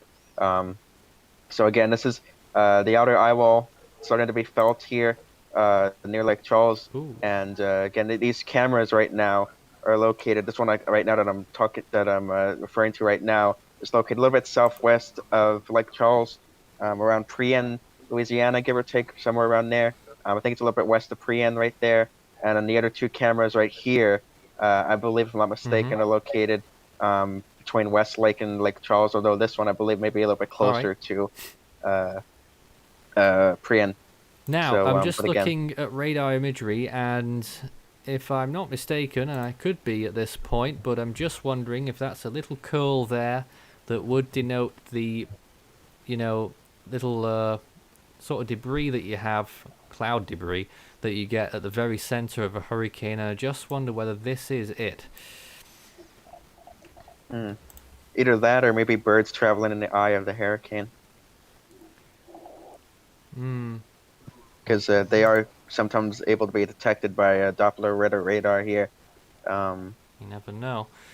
yeah, So that's my suspicion right now, that would be the eye location right now, and just get a distance estimate on that, if that's true, which we don't know for sure, and I don't think anyone does until Recon get there. That would be around 11 miles offshore, and that's the Rockefeller Wildlife Refuge. And Nathan, just going on what you were saying about that spot, it is got a high correlation coefficient with the precipitation on radar, and the horizontal polarization would not indicate any sort of natural life like birds or insects or anything like that. Or clouds. See. Well, clouds aren't living. True. I know True we like to indeed. personify these storms, They but, are natural, though. but not life. I knew I gaffed when I first said that. Oh, I always like to pounce on the one you make a year. Indeed. Recon is almost to the center, apparently. Last I could tell, I've still got a little bit to go. It's evident that there's some pretty serious waves in this storm because Yes. wave shoaling's causing the SFMR estimates to say that there's hurricane force winds just offshore of Galveston. So there's some big surf around, even if the winds aren't especially high accompanying it, although we are getting flight level winds. Let's say there's at least tropical storm conditions on the surface. But not quite under the clouds yet, where they're sort of they've just now passed the Louisiana-Texas border. If you draw a line due south. All right, so it's nearly there. It's only got about 20 miles to go. So hopefully we'll start seeing some data from the pressures. Yeah, that will be very interesting as well. See if that pressure's still going up. National Hurricane Center estimating 968 at the last advisory, this update just now. And 100 miles per hour. We haven't updated our bottom charts just yet. We'll try and get on that when we can. But I'll just throw it back to Isaac's camera, and maybe Strat would like to add something. I mean, there's not an enormous amount to add right now, just as we wait for this recon data to come through. Based on the appearance and the conditions that the storm's in right now in terms of its environment, it wouldn't be surprising to see a pressure a bit higher up in the 970s.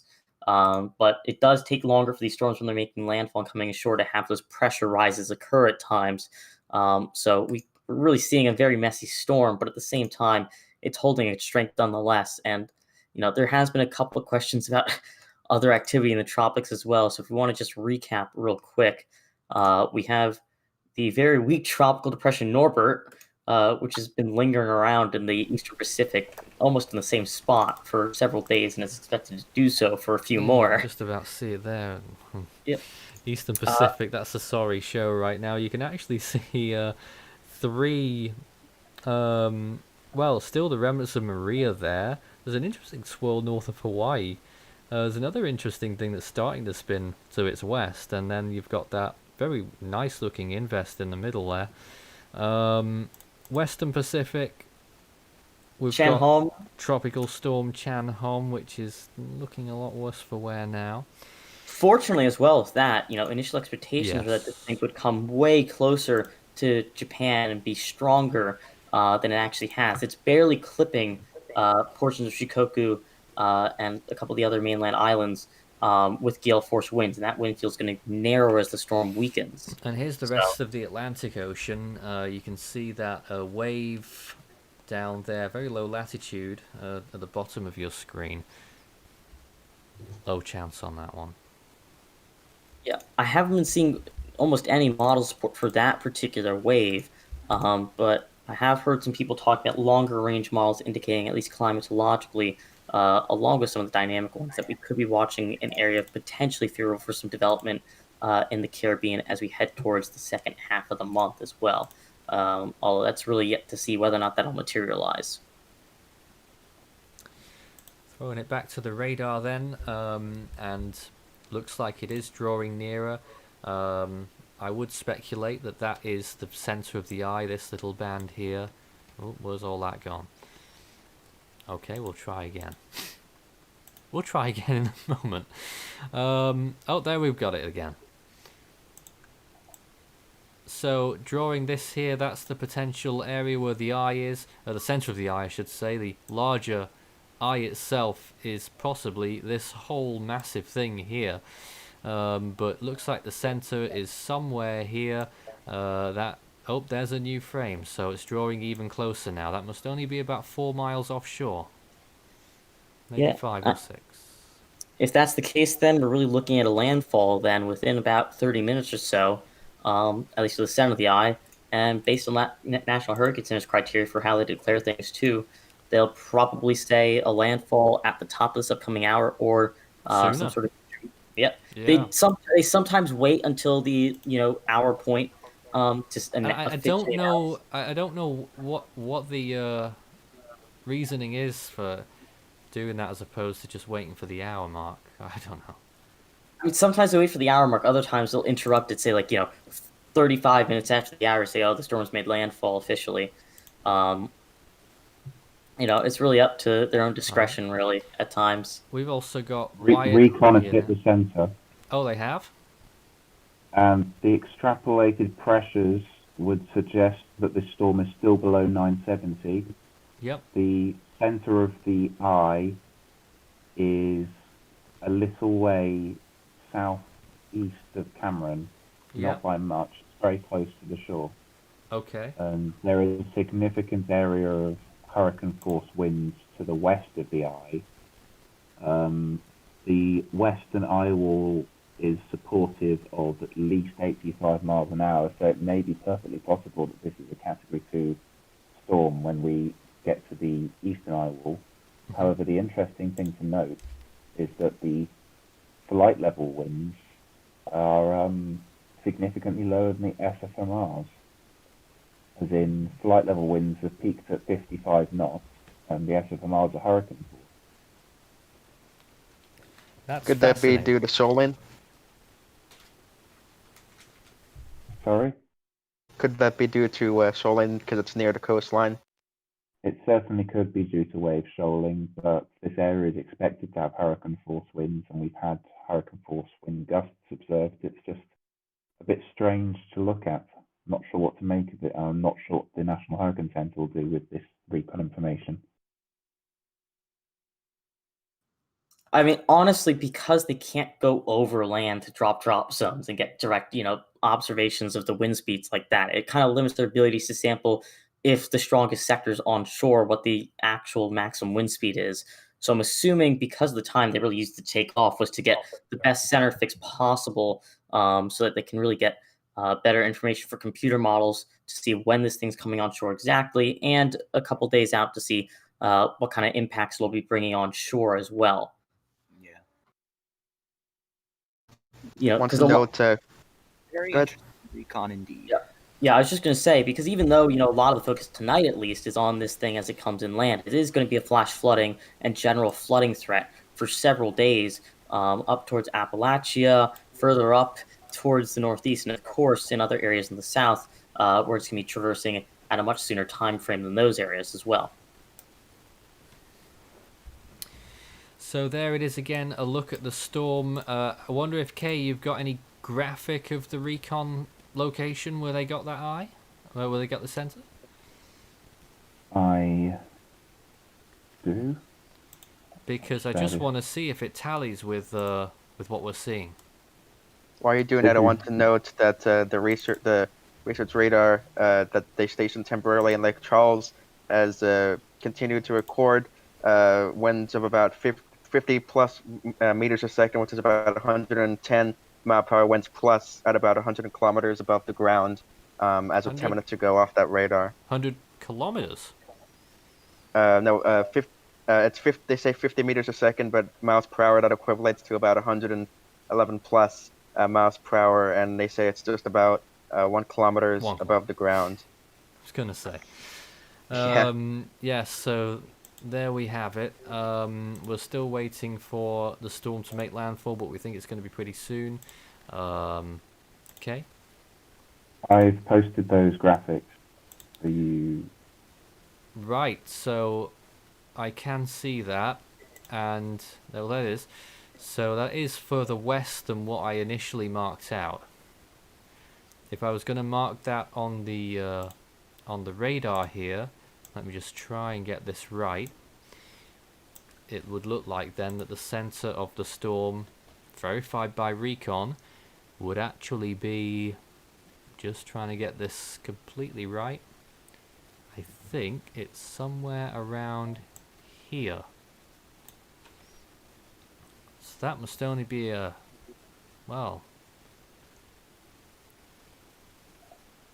It's only around 6 miles offshore, I think.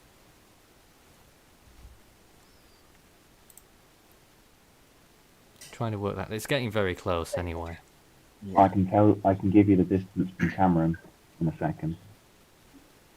To me, that looks about right.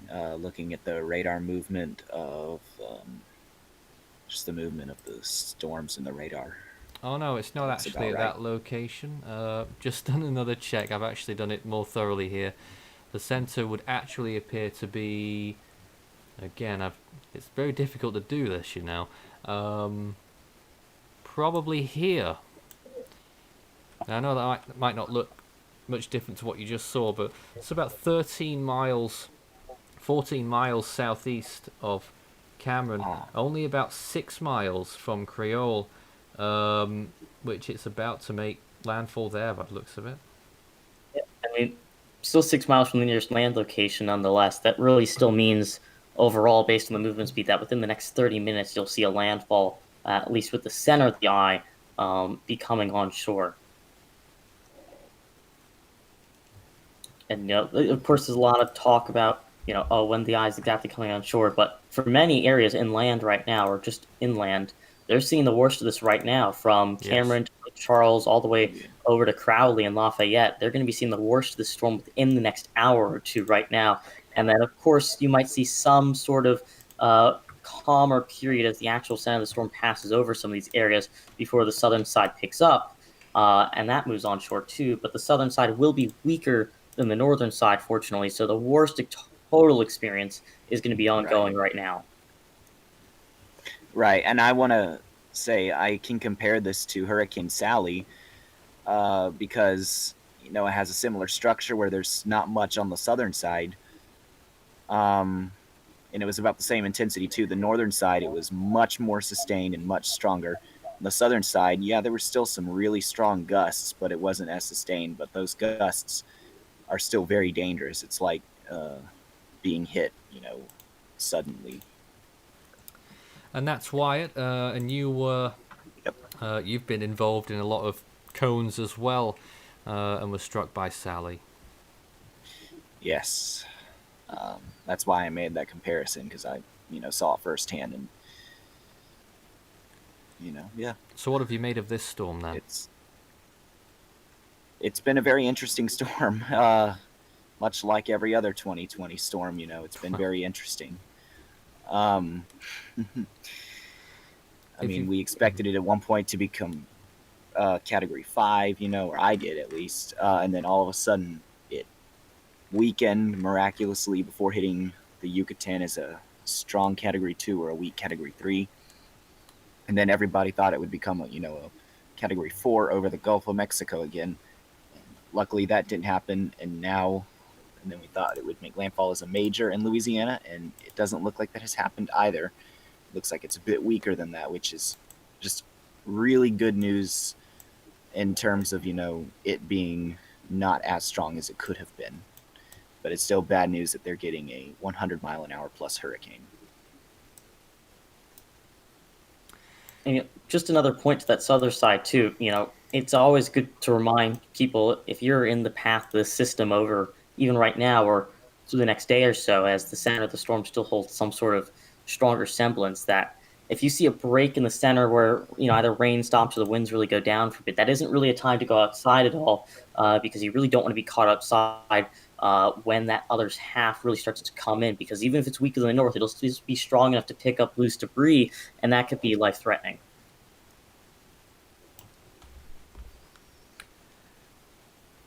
So there it is again. That's the potential size of the eye. Might be a bit smaller than that, but we believe that the center of the eye is actually somewhere around here, getting very close to the coast at this point. The eye is about 15 to 20 miles southeast of Cameron and heading towards Oak Grove and Creole. I've been shared a tweet of someone who is in Creole, and they're reporting a rapid rise of storm surge. About 5 minutes ago, they're saying there wasn't any, and then suddenly the highway was covered. Wow. Out of nowhere. It looked like a wall of water came in, and he's currently recording a pressure of 972. about 5 miles inland.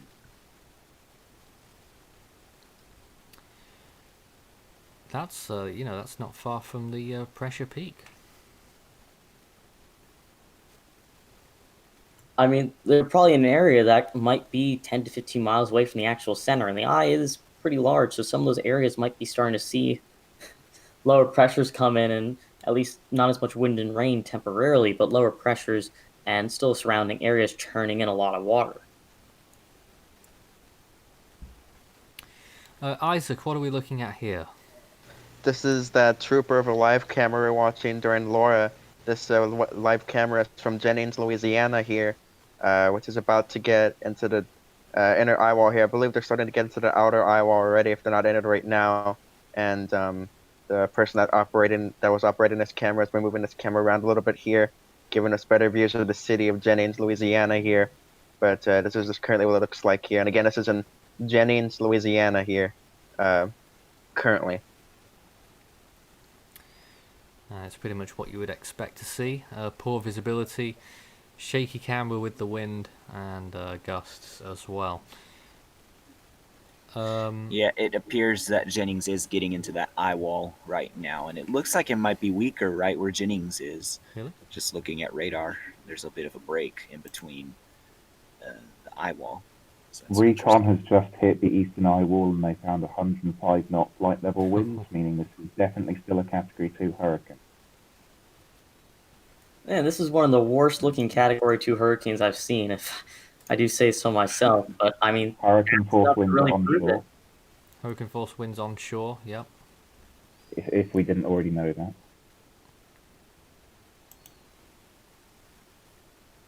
Anything else? We should shortly have a Yeah. drop sonde to give us the accurate pressure estimate. Honestly, looks like that I've base- I've seen storms that worse than that at Category 2. It did half them bear, looks like- so It's in the bottom 5% of Category 2s, but I've seen worse. Yeah. With regards to historical significance, unless I'm reading this wrong and it's somehow a Category 1 at this time, this would be the first Category 2 hurricane to make an October landfall in Louisiana since the 1960s. Oh wow. Yep, and the other thing worth mentioning is that this is most likely, I'm not totally certain that this is the case, but we do this would be the second hurricane to make landfall. This would be the second time. I'm sorry, not the second time. This will be the first time that two hurricanes made landfall in the same, roughly the same place since Francis and Jean in 2004 on the east coast of Florida. It looks like that, based on surface observations and recon data, that the sustained hurricane force winds might be confined to a smaller area now, but that's not to say that the hurricane force gusts are not in a small area. Just getting some of those velocities there again. Still Reports just came in. They're saying multiple roads covered with water, 1 to 2 feet deep, with several blocks around Goose Street, Evans Street, flooded, and this is 2 miles north of Lake Charles, Louisiana. So it's going to be another flooding problem, clearly, for a lot of these Unfortunately, areas. Nelson's had to go because of background noise issues. Nelson's had a bad day, clearly. No, it's not going Perhaps, so well. he sent us a video, and there is a literal steamroller working the road outside his house at the moment with a hurricane happening. now that is absolutely incredible. Wow. You would not expect to see anything like that Yeah. with the hurricane coming on shore. I'm sorry if I'm almost chuckling a little bit. I'm just kind of baffled to actually hear. Yeah, they're building a what's neighborhood. actually doing that. They're building a neighborhood behind my house, and we've had them working during the middle of like a tornado warning before, and we're like, really? I mean, I'm a bit shocked that, companies are saying, all right, this is a great time to work, but at the same time, I got to give credit where it's due to the people that are still out there in a storm like this. Like, Yeah, it seems like that they, at least around here, they work when they don't need to be, and then any other time they don't work. Mm. The So- latest from this observation site is that water levels have passed 10 foot. Adjusting for the normal water level, that's a surge of 8.5 foot. Right. So we're really getting up towards those peak storm surge levels that we're going to see with this storm. And it has We're really started being to level off exaggerated. now, so I don't think we're going to make it to 9. I think 8.5 is going to be peak for this location. Well, I think that's enough. That's more than enough, really. I mean, fortunately, it's not the higher end of that 7 to 11 foot range that they're expecting in that area, but it is over 7 feet, and 8.5 feet tall is, of course, if you most people, I'm pretty sure almost anyone watching the stream right now were to stand up and just measure themselves. That's over their head, probably by a Yep. good margin. So that would make it pretty much unsurvivable if you were like in the brunt of that storm surge at the ground level. Well, hopefully, there were evacuation orders issued ahead of Yeah. time for these really low-lying prone areas. Some of them, involuntary, but a lot of them in the most prone areas are mandatory evacuation orders that people have to listen to. Hopefully, everyone's been taking the proper precautions ahead of time, as everyone's really been urging people to prepare ahead of this storm, and that all preparations really should have been done last night.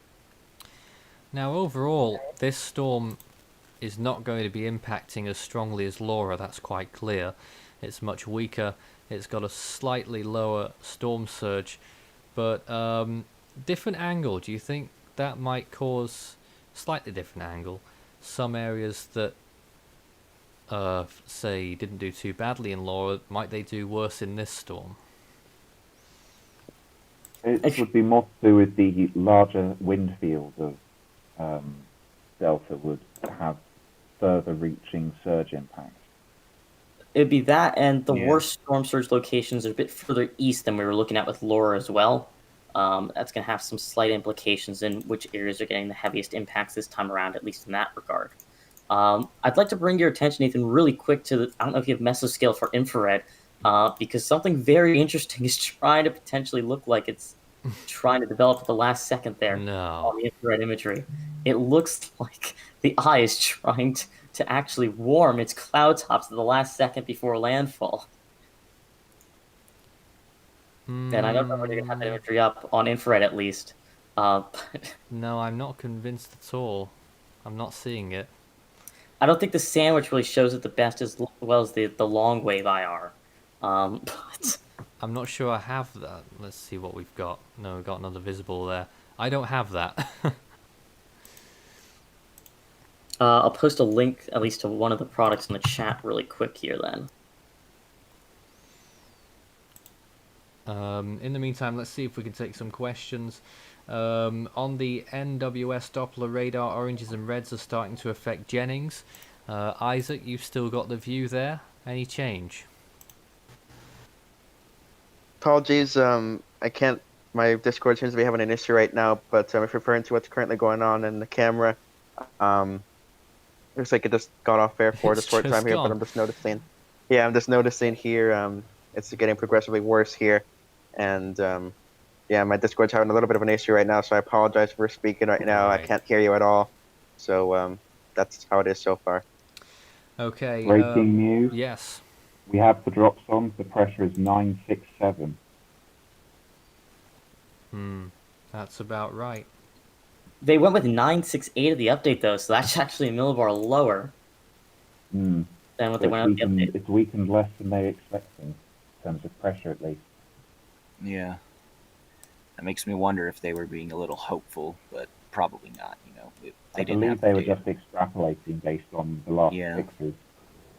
Yeah. I mean, it's The good to be winds have- hopeful. The winds but- have gone down, but it seems the wind field might have expanded a bit to Mhm. counterbalance that. And I just posted a downloaded GIF version in the output room if you want to take a look at that. I don't know if anyone else has any comment on that, but it looks like the core is at least trying to give one last go of looking a bit more symmetrical. Let's see this. While everything away from it is looking just increasingly disheveled. No, I'm not convinced at all by that. It looks like it's giving its last hurrah, and then it's going to completely fade away once the center moves inland.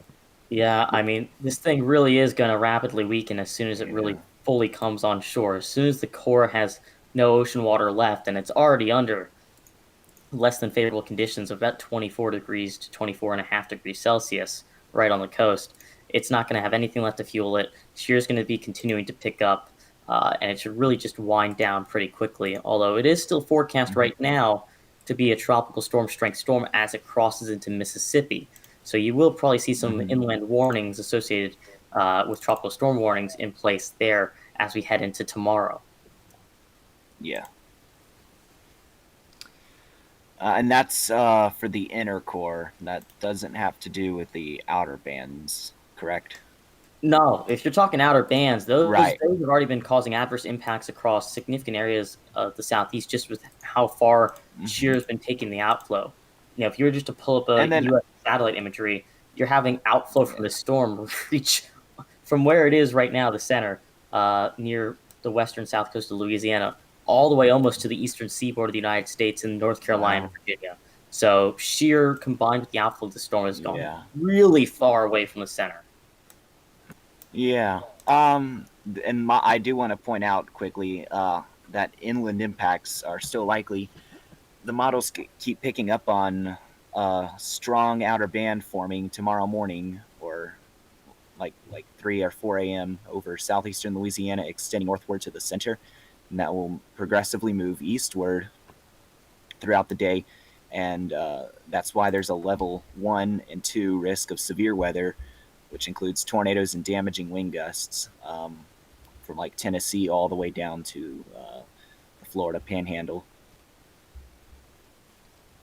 Yeah, something quite interesting with this, at least, though, is that by the time the next Weather Prediction Center graphic comes out, it's possible that areas further east, all the way in the Appalachian Mountains, will be the areas expecting the most additional rainfall at that point in time.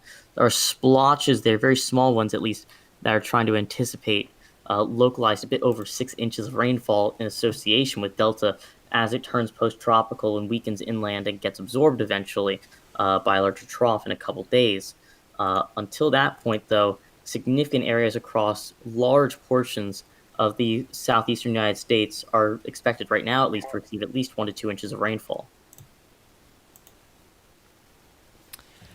So the question I have really is, will the National Hurricane Center declare landfall within the next 25 minutes, or will they do it at the end of the hour? Because I think they'll do one or the other. Well, the reconnaissance plane has turned around and is heading back for another pass through the eye walls to see what the storm is doing. One of our contributors, who's in La Place, Louisiana, which is halfway between the center of New Orleans and Baton Rouge, reporting a significant situation with Delta, and that's well outside what? Sorry, the significant squall line. Okay. That's well outside the tropical storm force wind radio. You can see Jennings there as well. I wanted from Calcasieu have all went down, and so Jennings is the only camera we have currently going on right now that I have at least readily available to me. So this True River camera hopefully stays on. So just to confirm, the ones at Lake Charles are gone? Yeah, the ones at Calcasieu, all 3 of them are gone. I can't get onto them at this point in time. I could only get onto the Jennings one and then some from Galveston, Texas. So this is Jennings right now, and the camera feed on this one is also pretty shaky here. So catching it out a lot, but you can easily see easily why they've gone in and out here, and you can see it's having really a hard time trying to keep the feed going here. But hopefully it stays going on strong here. Went through Laura, so hopefully it could go through Delta here and survive. We've just had a gust to 96 miles per hour reported at Lake Arthur. And I believe that Lake Arthur is just to the south of Jennings, if I'm not mistaken. And significant surge being reported in Creole. People are having to retreat onto the raised highway to escape it. Wow. Yes, I can confirm Jennings is just to the north of Lake Arthur, so they're going to start to get the worst of it. really soon here, and the camera's really having a hard time trying to catch up here, so it's lagging a little bit right now. So you're just seeing like 1 frame per second right now. We Oh, have okay. an image here of the surge in the background and pressure reading in the foreground. So active meteorologists getting some vital ground observations in the eye wall and eye of Delta as it comes ashore.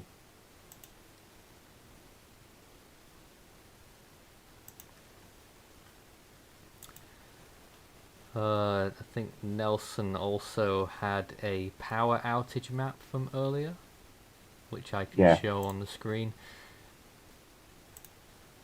So that's the latest right now. Ooh, he's found a message from the National Weather Service chat, and he says that someone from Oklahoma University, presumably working with the radar, is saying that they're still working on preparing the website, but reporting several mesovortex structures propagating around the eye wall, which would enhance the localized wind damage. And that the area of most intense winds has consistently been in the northeast eye wall, and that is now ashore.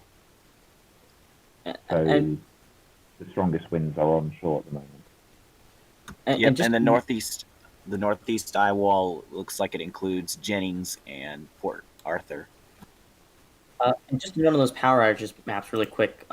Vermilion Parish now has over half of its customers without power. Beauregard also is near half of its customers without power, with a lot of parishes now in southwestern Louisiana with at least 10 to 20% plus of their customers without power. In Texas, they're also starting to see some more outages. They also have over 50,000 total customers without power in the state of Texas now. Most of that's isolated to the two very northeastern coastal counties in that county. So you have Jefferson County with over 30,000 customers without power, and you have Orange County with over 10,000 customers without power right now. So, okay, what we were looking at earlier then was a mesovortex then, most likely. Yes, Oklahoma University's mobile Doppler radar that they brought to Lake Charles. They were saying that they've seen multiple mesovortices in the eye wall. Could you just explain to everyone what they are as well? What a mesovortex is a localized rotation, sort of like a larger, weaker tornado almost, that enhances the winds in that area and allows you to experience certainly gusts well above what you would expect from the larger wind field. So they're not a good thing. They result in more damage. Mm-hmm. Do they, just a question, do they like touch the ground like a tornado? It's more of a column of air that extends from the ground level all the way up through the eye wall. They're much more influential than just a tornado. Speaking of which, still no news about any tornado issues right now. No warning since we came on to air. That's good. Yes, there was a Mesos discussion earlier that said a tornado watch was possible, but the current tornado risk is marginal. Although the SPC does have a slight risk out for a 5% chance of tornadoes in the northeast Louisiana, southwest Mississippi region. And it really goes. Oh, sorry. The location of that slight risk, that, like, I read the discussion, and I think I read that the tornado threat will increase tonight and into tomorrow is where the slight risk continues in Alabama. Yeah, I mean, it won't be particularly surprising the storm moves inland even more. You know, we're looking at a situation right now, at least, where it is forecast to be at tropical storm strength tomorrow afternoon, early afternoon, when it crosses the Mississippi, Arkansas, Louisiana kind of triple border point there at the Mississippi River. Tri-point, that works too. And it is still forecast to technically be a tropical cyclone until it gets up towards Kentucky. And all that time, until it really gets further up towards Kentucky, it's going to be able to be close enough, at least, to the shore that some of its circulation will try to pull up moisture from the Gulf of Mexico. And you can see those lines develop that could pose some elevated risk for severe weather as we head into the coming days. Right. National Hurricane Center will update with another hourly advisory in about 15 minutes, unless they decide they want to go earlier, and that would be to declare a landfall. No doubt about it. We'll keep our eyes on that. The latest from Recon is that the vortex data message has come through, Okay. and they fixed the center 45 miles due south of Lake Charles, with a pressure of 967, SFMRs of 85 mile an hour and 120 mile an hour flight level winds, and those blended give 100 miles an hour at the surface. That would be 15 miles from Cameron, I think. Yes. And I shared a tweet in the chat if someone's able to pull it up with some footage from Lake Charles itself, showing the strong winds in the eye wall now impacting. Let me see if I can pull it up for you real quick then. Just because, we've been showing a lot of imagery and stuff, and of course the live cams as well. But it's always good to see these kinds of at least videos as well. From a chaser on the ground. But just until then, we've got the view from Jennings there still at this point, which is looking progressively worse as well. Visibility's down. Yeah, it's really having trouble trying to stay connected here, but this was one of the few cameras that stayed on during Laura here, so hopefully it stays on for the duration of Delta here. We're now staring at a loading screen whilst we wait for... Okay, It there we should go. be different. Yeah, so this is in Lake Charles in particular from Kay's video, so let's take a look at this. Yep. I mean, that's what you'd expect to see. I mean, as Jim Cantori would say, it is probably raining sideways here and then some. At the very least, it's confirmation that the conditions outside have deteriorated to the point where it's dangerous to be outside of a vehicle or sturdy structure. Absolutely. Due to the risk of flying debris that poses a risk to life, and no one should be attempting to venture out.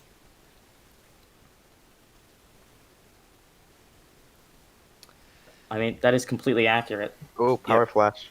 Oh. Yeah. I have heard that the safest way to, or the best way to treat these winds is to treat it like as if a tornado is coming, because you're having tornado-like wind speeds with the hurricane.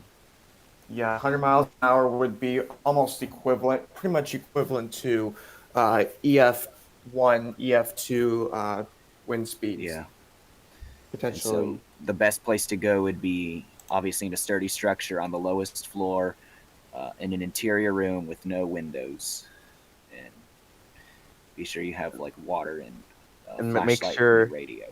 Make sure you're away from the surge too, because you don't want to do that and be right along the coastline here. Because keep in mind, even though this may be a Category 2 hurricane here, this still has significant storm surge to it right now. So make sure you're in a high enough place above ground, and once you know that you're high enough above ground from the storm surge, take shelter, hunker down here. Fortunately, the storm's moving pretty fast here. It's not going to stay around, kind of like what Sally did.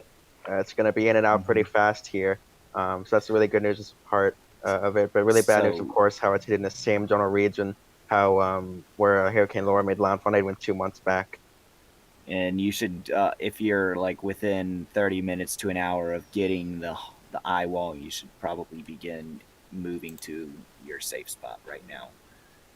I mean, if there's any solace right now, at least for impacts, it looks like outflow, and I'm not sure if radar's confirming this quite yet, but overall conditions in Texas and really to the west of the center are starting to diminish as the storm makes landfall and kicks off to the north-northeast. It looks like at a pretty nice pace, those rain bands are receding to the east as shear and the movement of the storm kind of pulls off those impacts from where the actual center of the system is. Beaumont should be out of it within about an hour. Yeah, and I mean, the good thing for those areas, too, is unlike areas that are going to get landfall in Louisiana, they don't have a southern half to face because the southwestern half of the system, or quadrant at least, is almost completely dry. Yep. So once this pulls out, they might actually be really out of the thick of it. But for people that are watching this from that area, still take proper precautions until you see the broader system itself really clear out of the region. Basically, the whole state of Louisiana. Pretty much, because you could, for some reason, even though this isn't particularly likely because of the direction wind shear is cutting across, but you could try to see a band develop and try to wrap around back towards Beaumont and, say, Livingston as well. Although just because shear is pulling convection to the north and east, that isn't really a particularly likely outcome. Just take a look at some of that imagery again from satellite, and you can see there the convection's still blowing up, although those later frames just starting to calm down a little bit again, so maybe that was its last big blow up, who knows. Want to relay some information. The new update from Lake Charles came in 5:46 p.m., so only 2 minutes old, and they say that the highest wind reported so far was in Calcasieu Pass, Louisiana, with I'm assuming a wind gust of 89 miles per hour, and I was taken about nearly 20 minutes ago.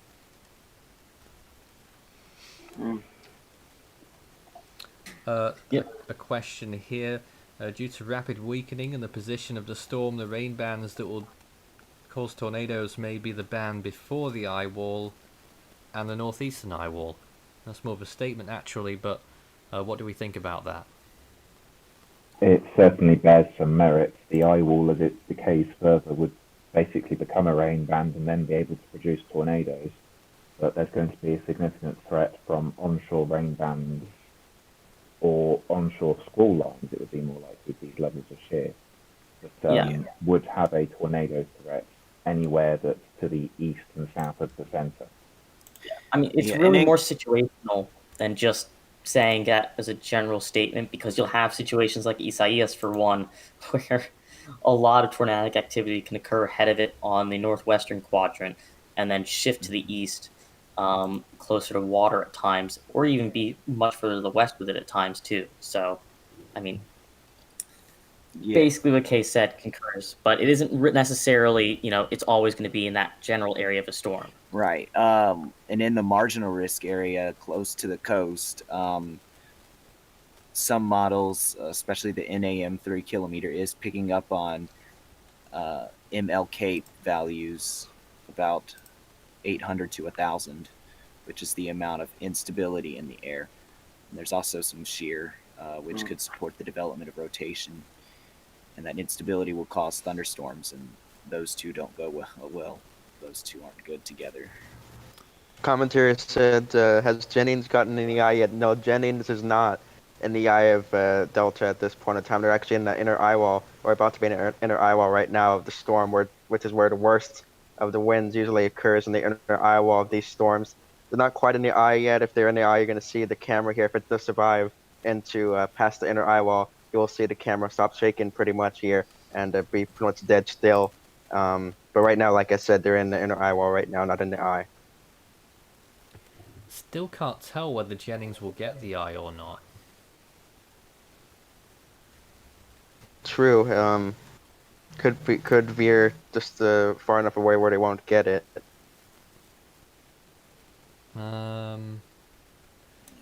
Just trying to get my bearings. Yeah, I think they will. Something it might be important to make clear is that Calcasieu Pass, the observation center, is the Cameron observation site. So that's high-end Category 1 winds in Cameron, which was ground zero for Laura.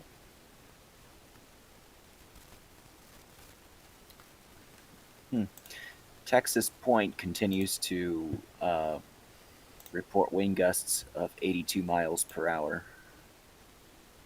Any news from Recon right now? Recon passed through the eastern eye wall again and found a notable area of 100 knot flight level winds sustained for, I believe that was sustained for a minute at flight level.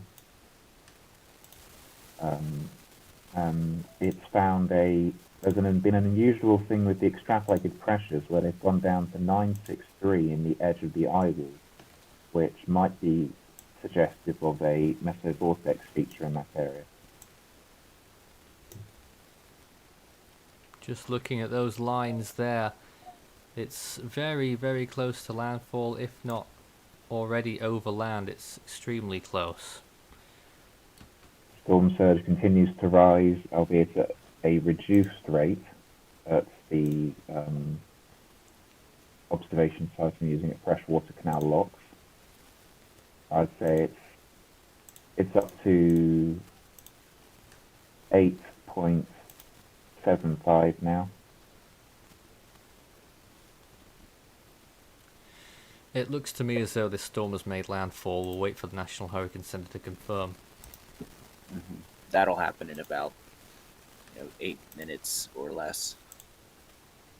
Yeah, I mean, I guess we're kind of used to intermediate and regular advisories, them coming out, 15, 20, 30 minutes early with the information. But when they get to these hourly points, they're typically much more to the dot on the hour with when they actually release them. Oh, yeah. I know we're not necessarily used to having to wait till the top of the hour to get stuff from the National Hurricane Center. They're usually casually early, per se, instead of casually late. Yeah, especially for storms like Norbert, where I've seen updates 30, 40 minutes early. Absolutely, for sure. Though we're doing it within a minute when we get there. So we're just waiting here until the top of the hour. That's 6 minutes from now to see what National Hurricane Center say. I think they'll call a landfall. I think they'll have the same winds, maybe the same pressure, or they might knock it down to 967. It looks like it's made landfall. We're still looking at the camera from Jennings, which looks like it will get the eye in about maybe an hour's time. Okay. It looks like the latest center fix from Recon has just come in, and it is looks like it's right at 29.7 north, 93.1 west, which is probably a mile offshore at the most.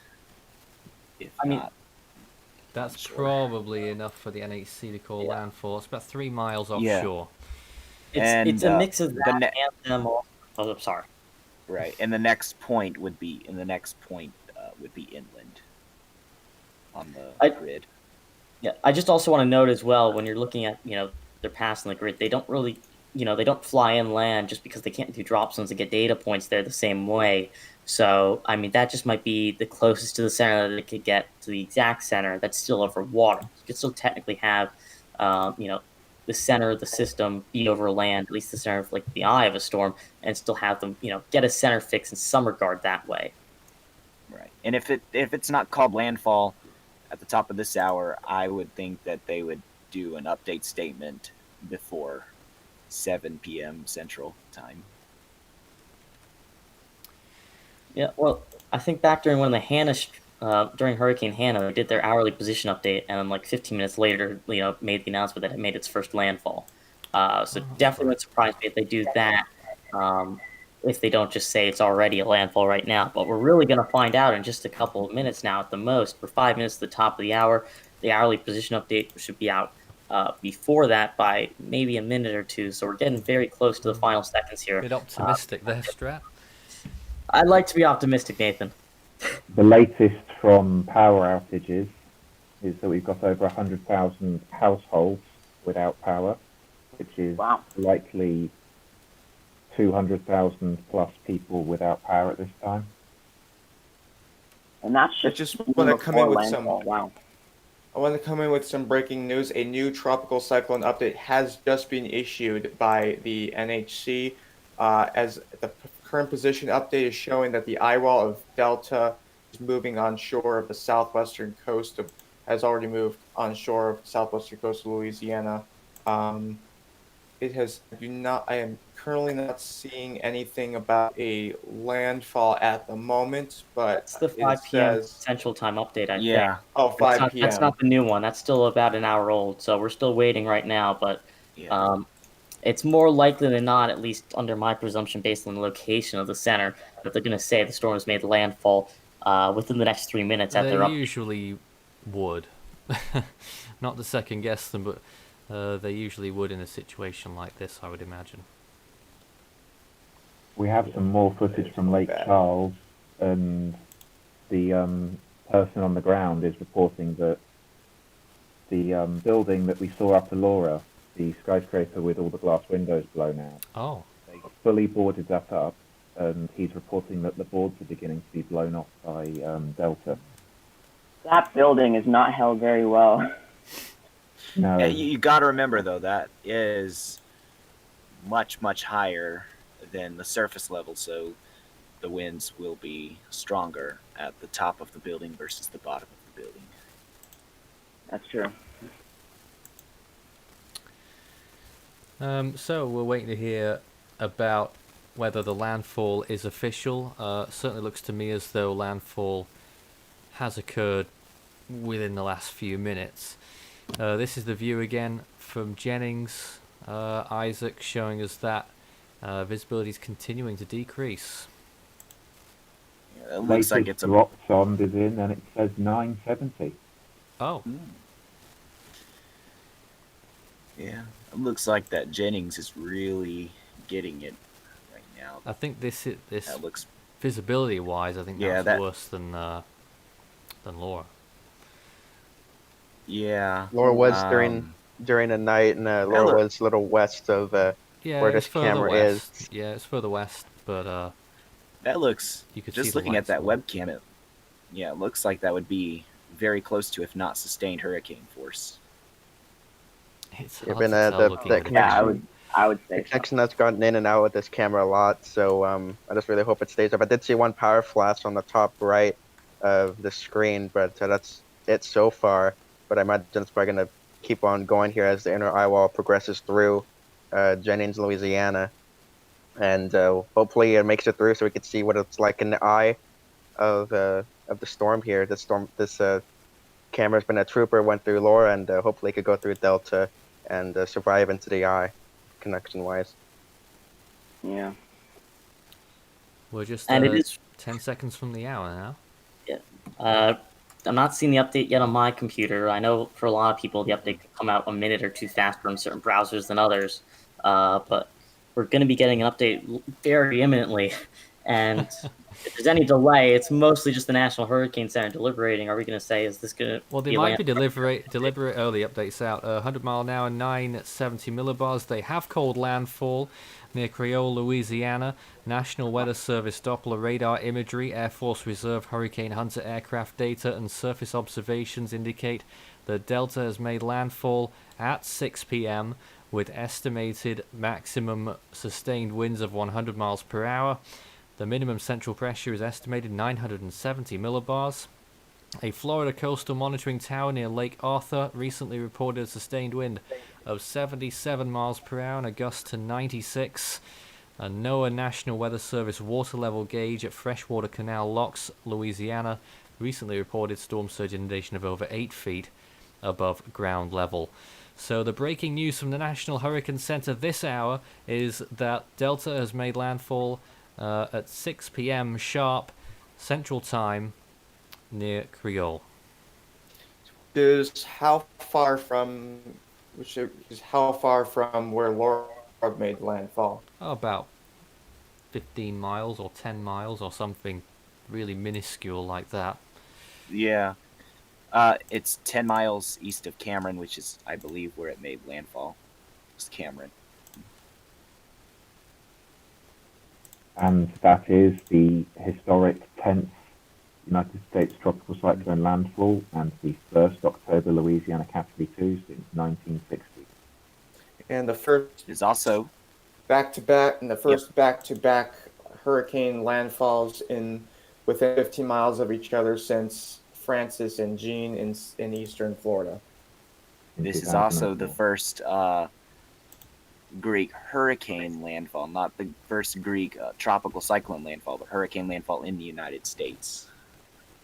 I think we've had one other Greek hurricane landfall on record in the entire basin, but this would be the first one in the United Yes. States for sure. And it's the second one on record to make landfall in the U.S. Beta this year was the first Greek named storm to make landfall in the U.S. So on top of that is the strongest Greek storm to make landfall in the United States, and the first time on record there's been 2 Greek storms making landfall in the contiguous United States in one season. So many records. Wow! And It's I'm also pretty the sure record this for would be 10th in one season. This is the 10th named storm to make Hey, landfall. tell you what though, if they caught all the 2005 storms, Wilma would have been a Greek name. That is true. That's true. Semantics. What they're saying from the movement of the storm is that. Hold on, what did they say that? Because we were suggesting it might have been slowing slightly. They're not saying it's been going faster or slower. They're still sticking with 14. There's probably a So it- wise thing to do, considering that we understand now that a lot of them are mesovortices, looking like it's skewing the numbers a little. Yes, and the difference in drop zones in such a short time indicates that the eye pressure isn't uniform, and it's varying within the eye, not a uniform gradient. So it shows that the storm structure is messy at best and is continuing to degrade, although it didn't manage to degrade below Category 2 before landfall. Really unfortunate. Yeah. So, I know. just about 6 weeks after Laura made landfall, was it still a Category 4 when it struck, or was it a 3? I think it was a 4. What, Still Laura? a 4 when it made landfall. Yes, Laura was 150, 937 or 938 millibars, I believe, at landfall. Wow. Could be wrong though. I'm sure somebody in the comments is gonna put that in there for us to see. And then But we it's now somewhere have around there. a Category 2 landfall with a storm surge more than half the size of Laura's again. Yep. Laura made landfall with 150 mile-an-hour winds. And you know, I pressure was, of 938. you know, we were there covering that all night. I've already Oh, forgotten. I remember that. You know, That it's was just insane. the Yeah, amount of that storms was, we've had this year. That's Yeah. which one? I'm thinking. I believe all of the landfall storms that we covered for landfall are, I believe. Let's see. Was we had Faye? Was Faye the first one? Beta. Cristobal. Yeah, I think it was. We covered Cristobal. Yeah, it was for- Cristobal. Bertha. You did. Oh, Bertha, yeah, yeah. and Bertha. Bertha. Bertha was the first. Oh dear, been 2 Bertha, D-name storms, and I said the Cristobal. wrong one. Bertha, Cristobal, Faye, Hannah, Isaias, Laura, Mark. Do we cover Marco's landfall as well? Sorta. Nana. No. Nana wasn't US. And then it was Sally, Sally. Sally, and then then Beta and Delta. Did we cover Teddy? Teddy wasn't a US land. Oh, Hmm. did we cover Beta at landfall? Beta.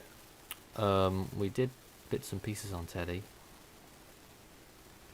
But did we cover Beta at landfall? Oh, Beta. I'm not.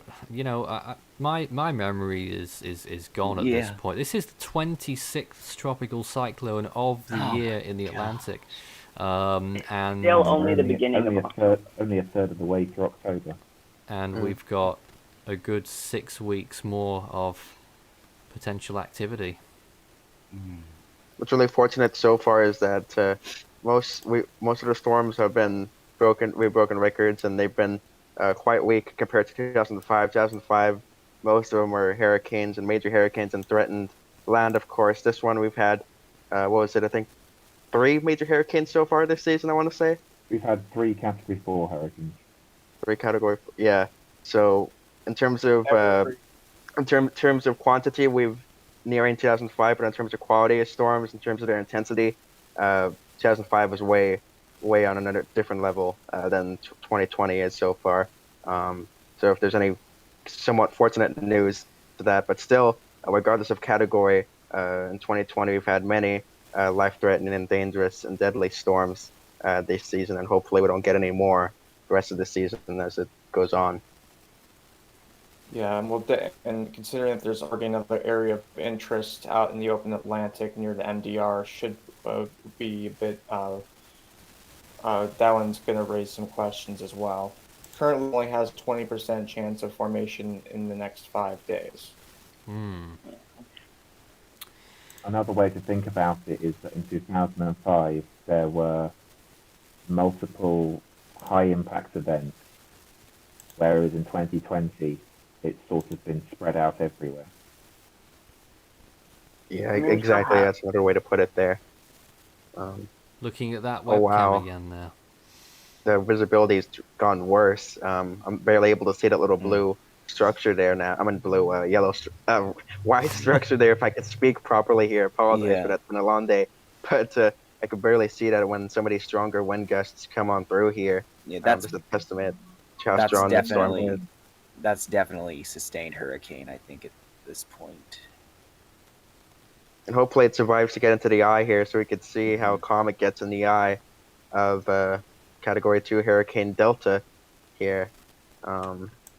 Really fortunate that the storm was weakening upon landfall, but unfortunate, of course, how it's impacted pretty much nearly the same areas that Hurricane Laura impacted not even 2 months back ago.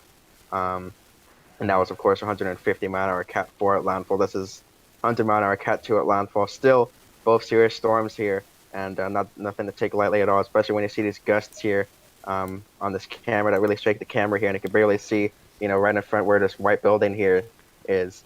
Really serious gusts there. Probably another 40 minutes at this location before the eye. Yeah. Unfortunately, we're beginning to hear damage reports coming in. There's a tweet which shows a trailer upside down in the middle of a road. Whoa. So that's someone's house that's been blown away. Hopefully nobody was in there. And it's a big reason why people are really urged not to ride out these types of hurricanes here in mobile homes, as they could easily flip over here, even in a quote unquote weak hurricane as Delta is right now. That's the reason why, and that's the perfect example. Yeah. Just really unfortunate, of course, to see this event unfolding in front of us. We really hoped it wouldn't hit the same areas that Laura hit, but look at what we're seeing right now, and what we didn't want to happen is currently happening right now. Fortunately, though, however, the storm is weakening the landfall, and weakened a little bit before landfall, actually, due to a combination of dry air and cooler sea surface temperatures the storm was dealing with. But again, still a serious storm regardless here. May not be, of course, same caliber as Laura, but still serious storm. Nathan? Well, the big news at the start of this hour is that Delta made landfall at 6 p.m, pretty much exactly according to the National Hurricane Center. Our live streams usually go up to the landfall point, usually. And I think we'll be calling it a day here as well. Of course, we still have plenty of other platforms that we continue the discussion, of course, on our Discord server. We've got a whole community there chatting about the storm in real time. You can join them. Also on our social media platforms on Facebook and Twitter, search Force 13 all in text, or you can send an email for any queries, contact at force13.com. Any final last words here from the team? Just stay safe, everybody, and just remember, if you're in the direct path of this eye wall, please shelter in a sturdy structure. Yeah, I would consider also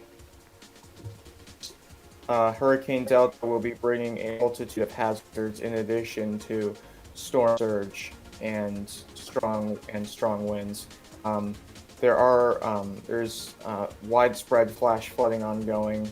Um, Currently looking at a moderate risk of excessive rainfall, as well as a potentially increasing tornado threat this evening further inland. So please keep if you are in the impact zones where Delta is heading.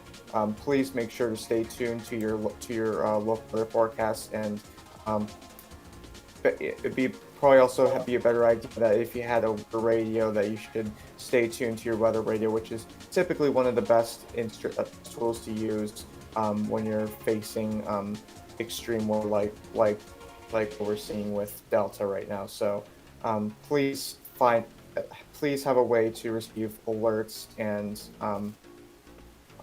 notifications for any warnings that might be in your area.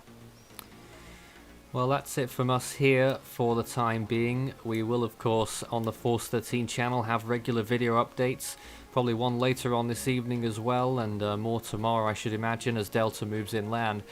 Still a very dangerous situation. We are finishing up here, but again, you can stay up to date on our social platforms, and definitely hunker down in Louisiana. The storm is moving through right now. It made landfall at the start of this hour at 6 p.m. Central Time. Thanks for joining our coverage, and we'll be back whenever the next storm comes around, because it looks like we're getting one a week at the moment. Good night.